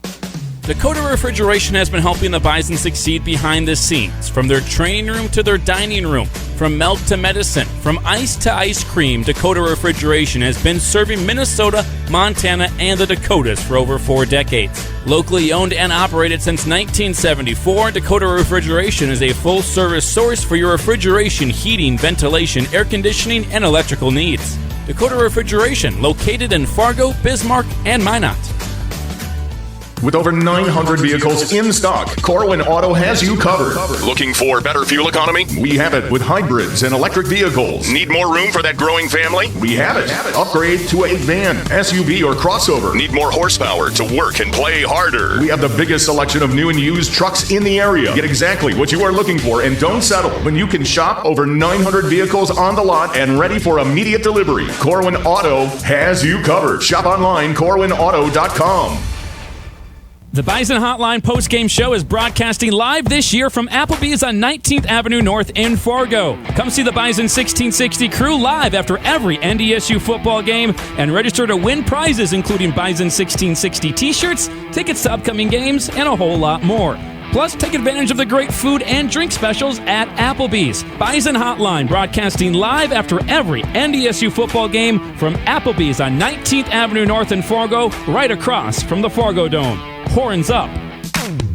Some things in life don't allow for a do-over. Your engagement ring is one of them. Stop in to Schmidt's Gems and find jewelry to design the perfect ring. Our team of diamond experts will give you the personalized service you deserve, hand-selecting the center diamond to crafting the ring of her dreams. Your once-in-a-lifetime engagement ring experience starts with Schmidt's Gems and Fine Jewelry, 3241 42nd Street South, Fargo. Online at schmittsjewelry.com. Good news! Gateway Clearance Center's construction is all done. Stop by the newly remodeled Clearance Center and experience Clearance Center pricing. Clearance Center savings. The all-new Gateway Clearance Center has been expanded and remodeled to serve you better with a bigger and better selection of clean used vehicles. The Gateway Clearance Center has over 250 used cars and trucks. Payments starting at just $199 a month. On-the-spot financing. Gateway Clearance Center, 2302 South University Drive, Fargo.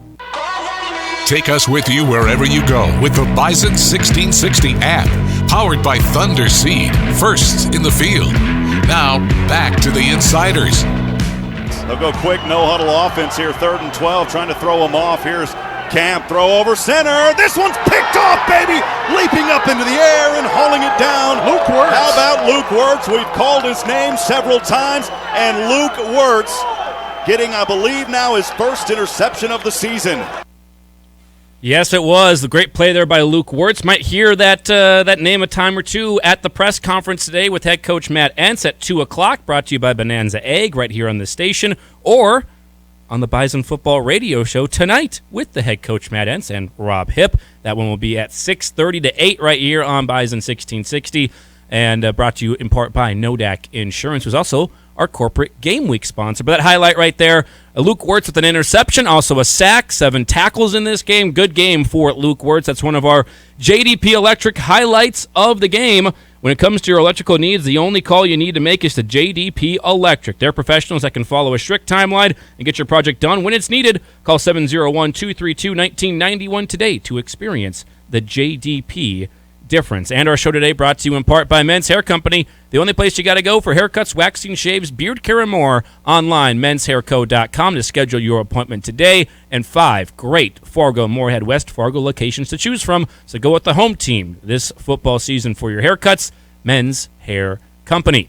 We love when people give us a call, 701-476-1660, the Epic Company's hotline. It looks like John in West Fargo wants to talk some Valley football. John, great to have you back on, sir. How are you doing on this Monday? Yep, doing very well. Absolutely gorgeous day out here up in the Great White North. We got to appreciate these days when we have them. Sure do.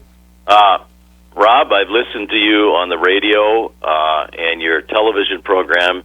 You really have a nice voice for play-by-play. You do a nice job with Matt Entz.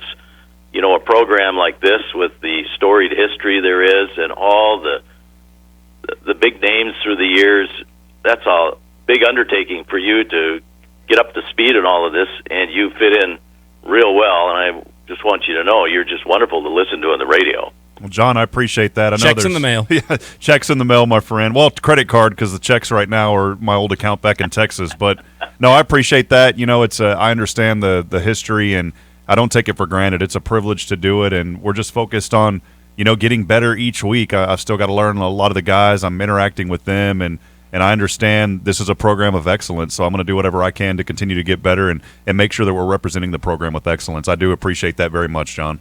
Yeah, well, you're well on your way. It's your pleasure to listen to. My next question is, I saw this on one of the games this weekend where the defender tackles the ball carrier and he rolls over and neither his knee, his elbow, or his arm touches, and the play is blown dead, and there didn't seem to be any protest by the runner, although he got up and ran a little bit. So where is that call for the ref? I mean, where do they draw the line? He clearly wasn't down. Do you guys have a feel for that? Talking about the Dominic Canelo one?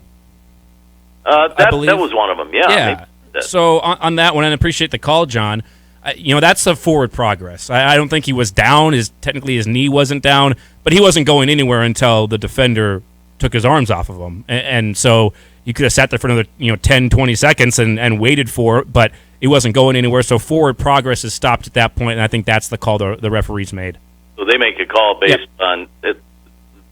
The forward progress in their mind is done, so they stop it. Yeah, exactly. Like you see it sometimes with NDSU where that pile keeps moving when the guy's on his feet, churning the feet. So they don't make a call there because the pile is still kind of moving. The guy's getting some yardage. But when he's on the ground on his back, just laying on another player, he's not going anywhere. And my last question is, I missed some of the top 25. Where is UND, by the way, in the top 25? Not in it. With the loss to Southern Illinois. Yeah. Oh, I'm sorry. That's probably mean of me to say that, so I'm sorry about that. Should let me know. Of course. John in West Fargo. Gotta love Bison Nation every once in a while. That's good stuff. They were on the verge. I think they were in the receiving votes category last week, but then a loss by a couple of scores on the road at Southern Illinois. We've mentioned UND just hasn't had that great road success. I thought this year they actually had a win in conference already. They had a win on the road, and they were competitive on the road at Nebraska as well. Thought they had a little bit better performance, but Southern Illinois, not from the outset, I wouldn't say, but they controlled that game for the vast majority of it. So the Salukis looked pretty good. All of our game week coverage of NDSU and Youngstown State, the homecoming matchup with the Penguins, is brought to you by Nodak Insurance Company. Nodak Insurance Company has a brand new app as well, and you can save right now. If you're a safe driver, you can save 30% on their premium when you download the Drive for Less app. That's Drive the number 4 Less app from Nodak Insurance Company. Download the Nodak Insurance app to enroll and start saving today. Visit nodakins.com. Nodak Insurance Company, the agents with answers. Again, also bringing you the Bison Football Radio Show tonight. What are you going to talk about with Coach? We're going to talk about just what has he learned through these first 4 games, and how do we continue to dominate or get back to dominating the way we did in the first 2. I know it's a lot tougher when you get into conference play, but I'm just going to ask him some takeaways from the first 4. What have they learned? Maybe those first 2 quarters, was there any residual, even though they try to wrap these games up after the team meeting on Mondays? Maybe a little bit of residual. We're talking about young men that are in their 18 to 22 years old. As an adult, it's a little bit easier to kind of compartmentalize and put things away. But as a young person, sometimes things linger with you. So just how do you talk them through that? Even though the guys may say, hey, yeah, we've put that in the past, as good as well as I do that it's not always that clear cut. Not the easiest thing to do. Easier said than done. This hour of the Insider is also brought to you by Dakota Bank. Dakota Bank is one of the largest egg banks by volume and the top egg lender in the Dakotas. They are committed to the producers and families that make our communities great. Visit their new Fargo location and find out how their team is here for you. Go with commitment, go with experience, go with integrity, go with Dakota Bank. And this show today also brought to you in part by Applebee's, the home of Bison Hotline on 19th Avenue North in Fargo. Just north of the Fargo Dome is our new spot for Bison Hotline after every post-game. For every post-game show after every NDSU football game. Me and James Hendricks were there on Saturday, a fun crowd there. It's first come, first serve for the yard signs. We want to get the yard signs out before the yard gets too cold to put the yard signs in. So first come, first serve for some Bison yard signs out there, some NDSU yard signs, I should say. Also Bison football tickets and a whole bunch of shirts and different swag to give away at Applebee's just north of the Fargo Dome. Plus they got a $12.99 unlimited boneless wing and fries combo right now for a limited time at Applebee's. Again, $12.99 unlimited boneless wings and fries. We'll take a break. We'll come back. Some reaction from the NFL over the weekend. The Vikings get a win. Not great for the Chargers. Carson and the Commanders kind of fall as well. And some other highlights from the NFL in week number 3 next. North Dakota State football plays here. Bison 1660. We take great pride in really doing all the research and the work behind the scenes to make sure that our products just work. We have our own staff member that helps pick the hybrids and the varieties that work in our area. It's meant for you, not for somebody 200 miles away. We test our seed locally. We produce our seed locally, so we get to see our production fields, where they need to be, and if they work there. Need seed? Think ProSeed. ProSeed.net.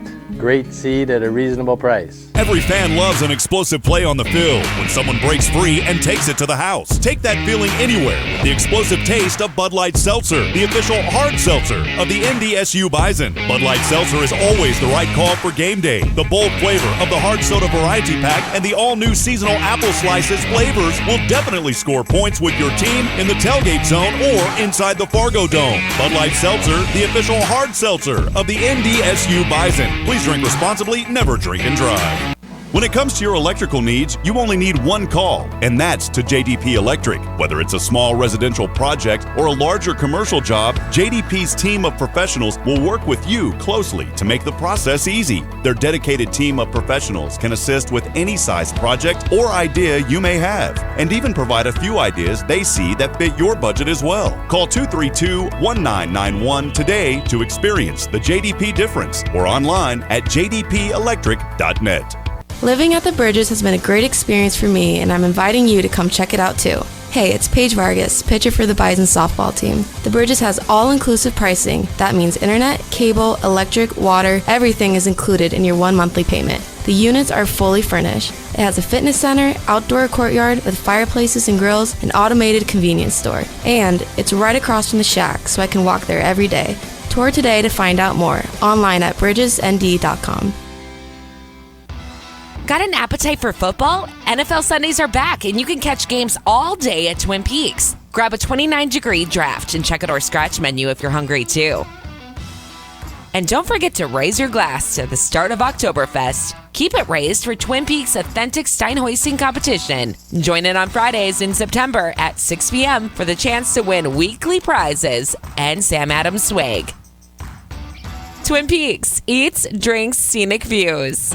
Talking about your farm finances shouldn't be intimidating. This is Scott Zalondik with Cornerstone Bank. We're a locally owned and managed community bank. We know the ins and outs of ag banking, and more importantly, we know what it means to be there for our customers. Find the right person to talk to you about your finances, someone you feel comfortable with, someone you trust for the advice and direction you need. Come to Cornerstone Bank. Cornerstone Bank, member FDIC, equal housing lender. Living at the Bridges has been a great experience for me, and I'm inviting you to come check it out too. Hey, it's Phoenix Rolls. The Bridges has all-inclusive pricing. That means internet, cable, electric, water, everything is included in your one monthly payment. And it's right across from NDSU, so I can walk to practice and workouts. The amenities are insane. A fitness center, outdoor courtyard with fireplaces and grills, cyber cafe, and an automated convenience store. Tour today to find out more or go online at bridgesnd.com. Hi, it's Kelly, and I want to tell you about my great experience with Valley Service Mechanical. They were polite and very easy to deal with. They were knowledgeable and helped me understand every step of the process, from the initial discussion of purchase options to the installation. It was a top-notch experience. If you ever want to work with professionals, I would strongly recommend Valley Service Mechanical. When your heating and cooling needs help and your plumbing is on the fritz, call Valley Service Mechanical, 701-293-5701. Online at valleyservice.net. Here's your Red River Valley weather update on Bison 1660. Mostly sunny conditions today to start off the week. A high, though, that will only get into the mid-60s and a northwest wind of 7 to 15 miles per hour. Tonight, still mostly clear skies, but for the first time, we will dip down into the upper 30s. This weather update brought to you by Brady Service Center in Moorhead. Brady Service Center is your one-stop shop for all of your automotive needs, and with donuts, breakfast, and lunch items daily, they're also your one-stop shop for all your road trip needs. Bison 1660. Jiffy Lube Fargo scoreboard from the NFL over the weekend. Packers beat the Buccaneers, America's game of the week, 14-12, with really no receivers there. The Buccaneers had a touchdown late. They get within two-point conversion. They had a delay of game when they probably would have scored to extend it to overtime, but then delay a game. back to the 7 and don't get the 2-point conversion. So the Packers get the win 14-12. An absolute eye bleeder of a game last night where Jimmy Garoppolo ran out the back of the end zone, looked absolutely terrible, and I think the future is still Trey Lance based off of that one performance. Jimmy looked real bad. And the Broncos had 9 3-and-outs in a game, but somehow won 11-10 in just the second game in the history of the NFL to finish 11-10. They beat the 49ers. Falcons beat the Seahawks 27-23. How about the Dolphins? Big win. The only undefeated team in the AFC would be the Miami Dolphins. Who would have thought that when the season started? They win 21-19 against the Bills, and Tua is still stumbling with a back injury. That was not a back injury. That was absolutely a head injury. He was stumbling a little bit, but back in the game and played pretty well for the most part. The Dolphins get a nice win. Also, the Minnesota Vikings sound the Galler horn because they get a win over the Lions. Made it a little closer than I was hoping for, but 28-24, they get a win. Dan Campbell was aggressive all day until he decided that he was going to kick a 54-yard field goal, which they missed, except the Vikings with great field position, and they win that one. And the Colts, 20-17 over the Chiefs. Did not see that one coming. Carson and the Commanders at home against Philadelphia Eagles. That one didn't go very well. Carson was sacked 9 times, and the Eagles all over the Commanders, 24-8. And then the Rams beat the Cardinals 20-12. A check of our NFL Jiffy Lube of Fargo scoreboard. Jiffy Lube of Fargo has proudly served the Fargo-Moorhead community for over 40 years. You never need an appointment at any of their 3 locally owned and operated locations, so make your next stop at Jiffy Lube of Fargo today. Jiffy Lube of Fargo, where you can do more in a jiffy. Anything surprise you from NFL over the weekend? Any scores? I should also mention one that did surprise me before I kick it over to you. The Chargers lost at home to the Jacksonville Jaguars 38-10. Tough one there. Very Big tough. time. We'll talk with Easton Stick about that tomorrow.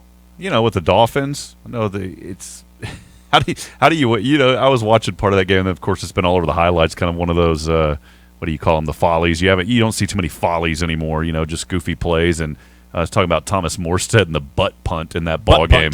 So that was a good one to watch. And the Dolphins still victorious after the now infamous butt punt. They punted it right up the rear side of one of the players for a safety. And then Jimmy Garoppolo running out the back of the end zone. That was solid. Joining Dan Orlovsky in terms of going out the back of the end zone. He did not run nearly as far out as Dan did. But still, might want to know where you're at on the field there, Jimmy. Tweeted right away. Oh, yeah. My instant thought, Dan Orlovsky. It was pretty embarrassing for Jimmy G there. Dan said, freedom, finally, somebody else. He tweeted that out. It was pretty good stuff. That was a terrible game on Sunday night. And the week finishes up tonight. Monday Night Football with the Giants hosting the Cowboys. Giants are a 1.5 favorite over Rob Hipp's Dallas Cowboys and Cooper Rush. Yeah, we'll see about that. I was telling Micah before, I'm going to admit this right now. This shows my loyalty. I said maybe for the first time in the history of me being a Cowboys fan, I actually would like for them to lose. I don't, I'm just at that point where I'm just, come on, okay, let's start losing now, and then maybe things will start shifting. But as we know, things never go their way. Things don't get better when you lose. I know, but maybe just shift some people in and out of there. Poor I don't fan. know, man. Goodness gracious. Yeah. Cowboys trade for Easton Stick. Maybe they could. Just do it now. I'll be honest, that 38-10 score is very shocking. Justin Herbert shouldn't have played. He looked he was hurt. Not like Justin Herbert. He was extremely beat up. He shouldn't have played in that game. They exposed him. That's my opinion. But I think the Chargers put him in harm's way a little bit. Should have gone with Chase Daniel or Easton Stick, one of them. But weren't able to move the ball that well. Jacksonville might actually be okay. They might be decent. Trevor Lawrence looks good. I think Urban Meyer was an absolute head case for that whole franchise, that whole team last year. And now at Doug Peterson, they're showing that, they actually had a lot of talent. Urban Meyer just couldn't get anything to click at all last year. Trevor Lawrence looks like Trevor Lawrence from Clemson now. Starting to look like a solid quarterback in the NFL, and he's going to be growing into that maybe top 10 quarterbacks in the next few years here. Make fun of Christian Kirk's contract all you want, but he's been good. I think he's got 3 touchdowns already on the year, so they look pretty good. 38-10 on the road at the Chargers, and we've said the Chargers are a really good team for a while now. Got to show it at some point. Got to start winning some more of these games. I know it's still early, only 1-2. The season's not done, but that was when I thought the Chargers would be able to get. Again, that's our Jiffy Lube of Fargo scoreboard. This hour of the Insiders on a Monday brought to you by Dakota Bank, one of the nation's largest egg leaders by volume and top egg leaders in the Dakotas. They are committed to the producers and families that make our community great. Visit their new Fargo location and find out how great their team is and what they can do for you. Go with commitment, go with experience and integrity. Go with Dakota Bank. And again, all of our game week coverage brought to you by NODAC Insurance Company. Are you paying too much for your car insurance? You might be. You can have both a great rate and great service from NODAC Insurance Company. Find an agent near you at NODACINS.com. NODAC Insurance Company, the agents with answers. We're here with you inside our Thorold's and Ethanol Broadcast Center, but tomorrow we'll be on the road again as our Bison Road Tour continues. We're at Twin Peaks tomorrow. Come out, join us for the show. We were out there a couple of weeks ago on a Tuesday. Back out there again tomorrow or next up on the Bison Road Tour. NDSU yard signs, first come, first serve. You get there, you take a yard sign, you deserve it. You're one of the first to show up. You're going to get a yard sign tomorrow at Twin Peaks, plus some great cold beer and also amazing appetizers out there. The fried pickles, phenomenal at Twin Peaks. We'll be out there for the show. Part of our road tour brought to you by the Bridges. Online, bridgesnd.com. Got a great tour from Brent Tabor at the Bridges. He showed us around. That place is phenomenal. Highly encourage it, especially if you're a student at NDSU. It's right across from the Shack. Very convenient and fully furnished units. We'll take our final break. We'll come back, wrap up the show for you on a Monday next. Hear the herd here. Bison's 1660. With over 900 vehicles in stock, Corwin Auto has you covered. Looking for better fuel economy? We have it with hybrids and electric vehicles. Need more room for that growing family? We have it. Upgrade to a van, SUV, or crossover. Need more horsepower to work and play harder? We have the biggest selection of new and used trucks in the area. Get exactly what you are looking for and don't settle when you can shop over 900 vehicles on the lot and ready for immediate delivery. Corwin Auto has you covered. Shop online, corwinauto.com. Dakota Bank is one of the largest ag banks by volume in the United States, and certainly the top ag lender in the Dakotas. For decades, Dakota Bank has worked with ag producers just like you. We're committed to the producers and families that make our communities great. I'm Judd Graham, Market President of our new Fargo, North Dakota location, and my team is here for you. Go with commitment, experience, and integrity. Dakota Bank, banking, insurance, mortgage, and trust. Equal housing lender, member FDIC. Trust and insurance are not FDIC insured. Buying frames should be fun, and that's exactly what you'll get when you shop Dutz Frames at Eyes on Broadway and Rexine Family Eye Care during the Fall Frenzy event this September. Shop the full Dutz collection. Our opticians will help you select the perfect Dutz frame for you. Set up an appointment with Dr. Michael Rexine or myself, Dr. Vanessa Manlove, at michaelrexine.com, with locations in both Fargo and Mayville. I promise you will see the difference. No one wants to think about it, but the cooler weather and cold morning starts are right around the corner. Get your vehicle ready at one of the 3 locally owned Jiffy Lubes of Fargo. Oil changes are the #1 maintenance item that's neglected. At Jiffy Lube of Fargo, it's easy. No appointment needed. Just drive up and drive in for your signature service oil change and a free charging system check to ensure your vehicle will be ready when you are. Jiffy Lube of Fargo, proudly serving the metro area for over 40 years, where you can do more in a jiffy. If you're looking for a towing company that has graduated to the next level, you're looking for All Pro Towing. All Pro Towing specializes in heavy duty and light duty recovery. All Pro Towing is there for lockouts and jump starts and tire changes. Plus, they're available 24/7 for all emergencies. So when you're looking for a real pro, you need All Pro Towing. Save their number for when you need a tow. 701-541-3900. Our Road to the Ring is brought to you by Schmidt's Gems and Fine Jewelry. North Dakota State rushed for 200 yards in the second half and scored 24 unanswered points last week to defeat South Dakota 34-17 in Vermillion to open Missouri Valley Football Conference play. Bison fullback Hunter Lipke rushed 20 times for 146 yards and 2 touchdowns. 118 of those yards were after halftime. The Bison rushed for a total of 356 yards on 61 carries. Linebacker Luke Wirtz made 7 tackles, 1 sack, and hauled in his first career interception. Safety Dawson Weber forced 2 fumbles for Code Green. North Dakota State linebacker Logan Kopp also celebrated his first career interception. The Road to the Ring is brought to you by Schmidt's Gems and Fine Jewelry. They have a long history and reputation for quality workmanship and rock-solid pricing. Whether diamond engagement rings, custom jewelry, or repairs, let Brenda and the team at Schmidt's Gems and Fine Jewelry create a legacy for you and your family. Next up for the Bison, they are back at home to host the Youngstown State Penguins on Saturday. Hi, I'm Grant Nelson, NDSU Bison basketball player. Whether it's playing basketball or driving in my car, I want to do everything to the best of my ability, on the court and off the court. So when I'm in the car, I up my game with the Drive for Less program from Nodak Insurance. I could save up to 30% on my premium just for driving safely. To me, that's a slam dunk. Download the Nodak Insurance app today. Hi, I'm Spencer Wagey. There's nothing better than getting the W on Saturdays in Fargo, but celebrating the win with my teammates and family at Herd & Horns is a close second. From the burgers and pizza rolls to the new homemade mozzarella sticks, I know they have my favorites covered. Herd & Horns is conveniently located on 12th Avenue North across from the NDSU campus. Herd & Horns is your destination for burgers, beer, and Bison. Whether it's the FCS, NFL, or productivity at work, we have you covered. That man is playing Galaga. Thought we wouldn't notice, but we did. It's the Insiders on Bison 1660. One receiver to the right. This one is a keeper by Miller. Left side touchdown. How about that as he pinged his way off that line, bounced his way to the left side, and got the touchdown there. How about it for Cam Miller?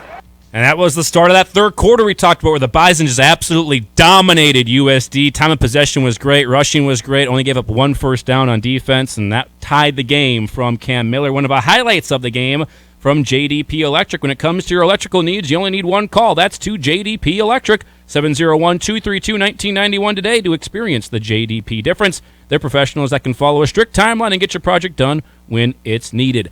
And today's show brought to you in part by Herd & Horns. Beer, burgers, Bison at Herd & Horns. And it's an NDSU-themed restaurant owned by NDSU alumni. 20 70-inch TVs plus a few other TVs as well. There's always a good view of whatever game you want to watch. 21 different beers on tap, all ages. Whether you're coming with your buddies or your friends and family, Herd & Horns can accommodate you all. Tuesday night at 7 p.m. is trivia night. Wednesday night is mug night, 7 to close.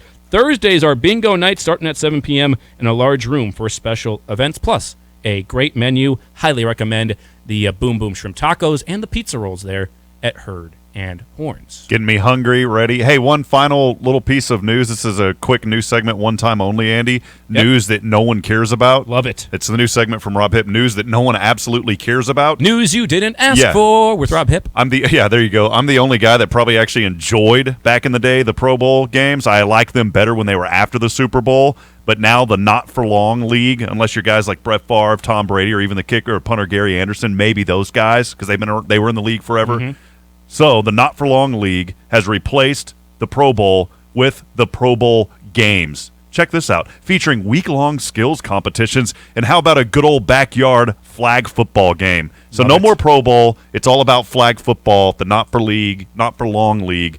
Taking away something that I cherished for so many years. Yes, I just can't wait to, again, not watch any of the Pro Bowl. Yeah. It's going to be a glorious time not watching any of it. Apparently there's going to be stuff like, now Omaha Productions is getting involved with it, Peyton Manning and those, and they've been really creative so far. So maybe there's something interesting there, but people are saying it's going to be just like game, not even necessarily skills competitions, but like tug of war.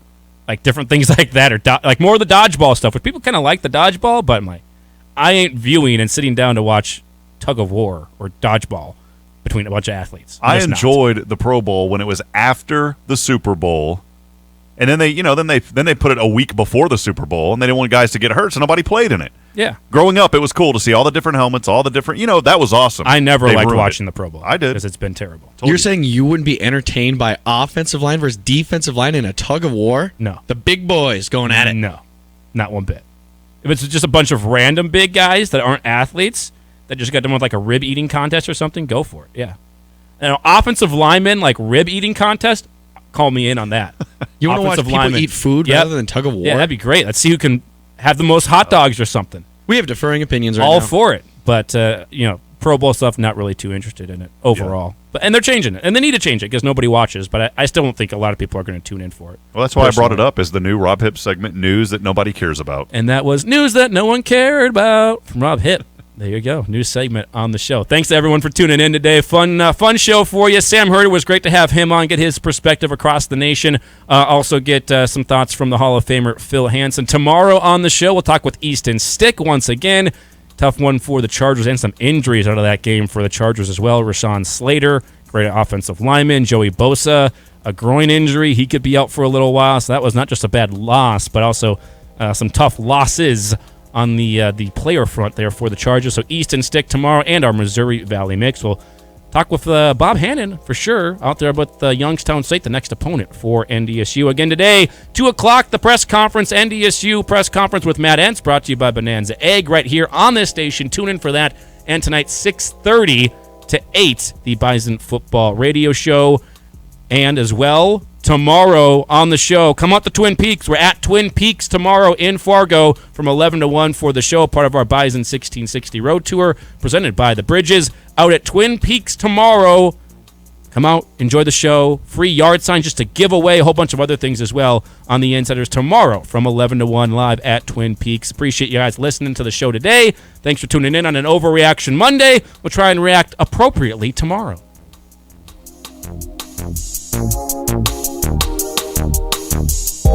Doesn't matter who you are or where you're from, you're always welcome where there's Jim Beam. Small town guy in a big city guy in a small town. Wherever Jim Beam is welcome, you'll be welcome. Country guy at a rock show, Viking fan at a Packer game. And the throw incomplete. Oh, what a crushing. Just look for the Jim Beam, and you know you're always welcome. Your friends at Jim Beam remind you to drink responsibly. It's that time of year again. Our kids are busy with activities, and we're all running in different directions.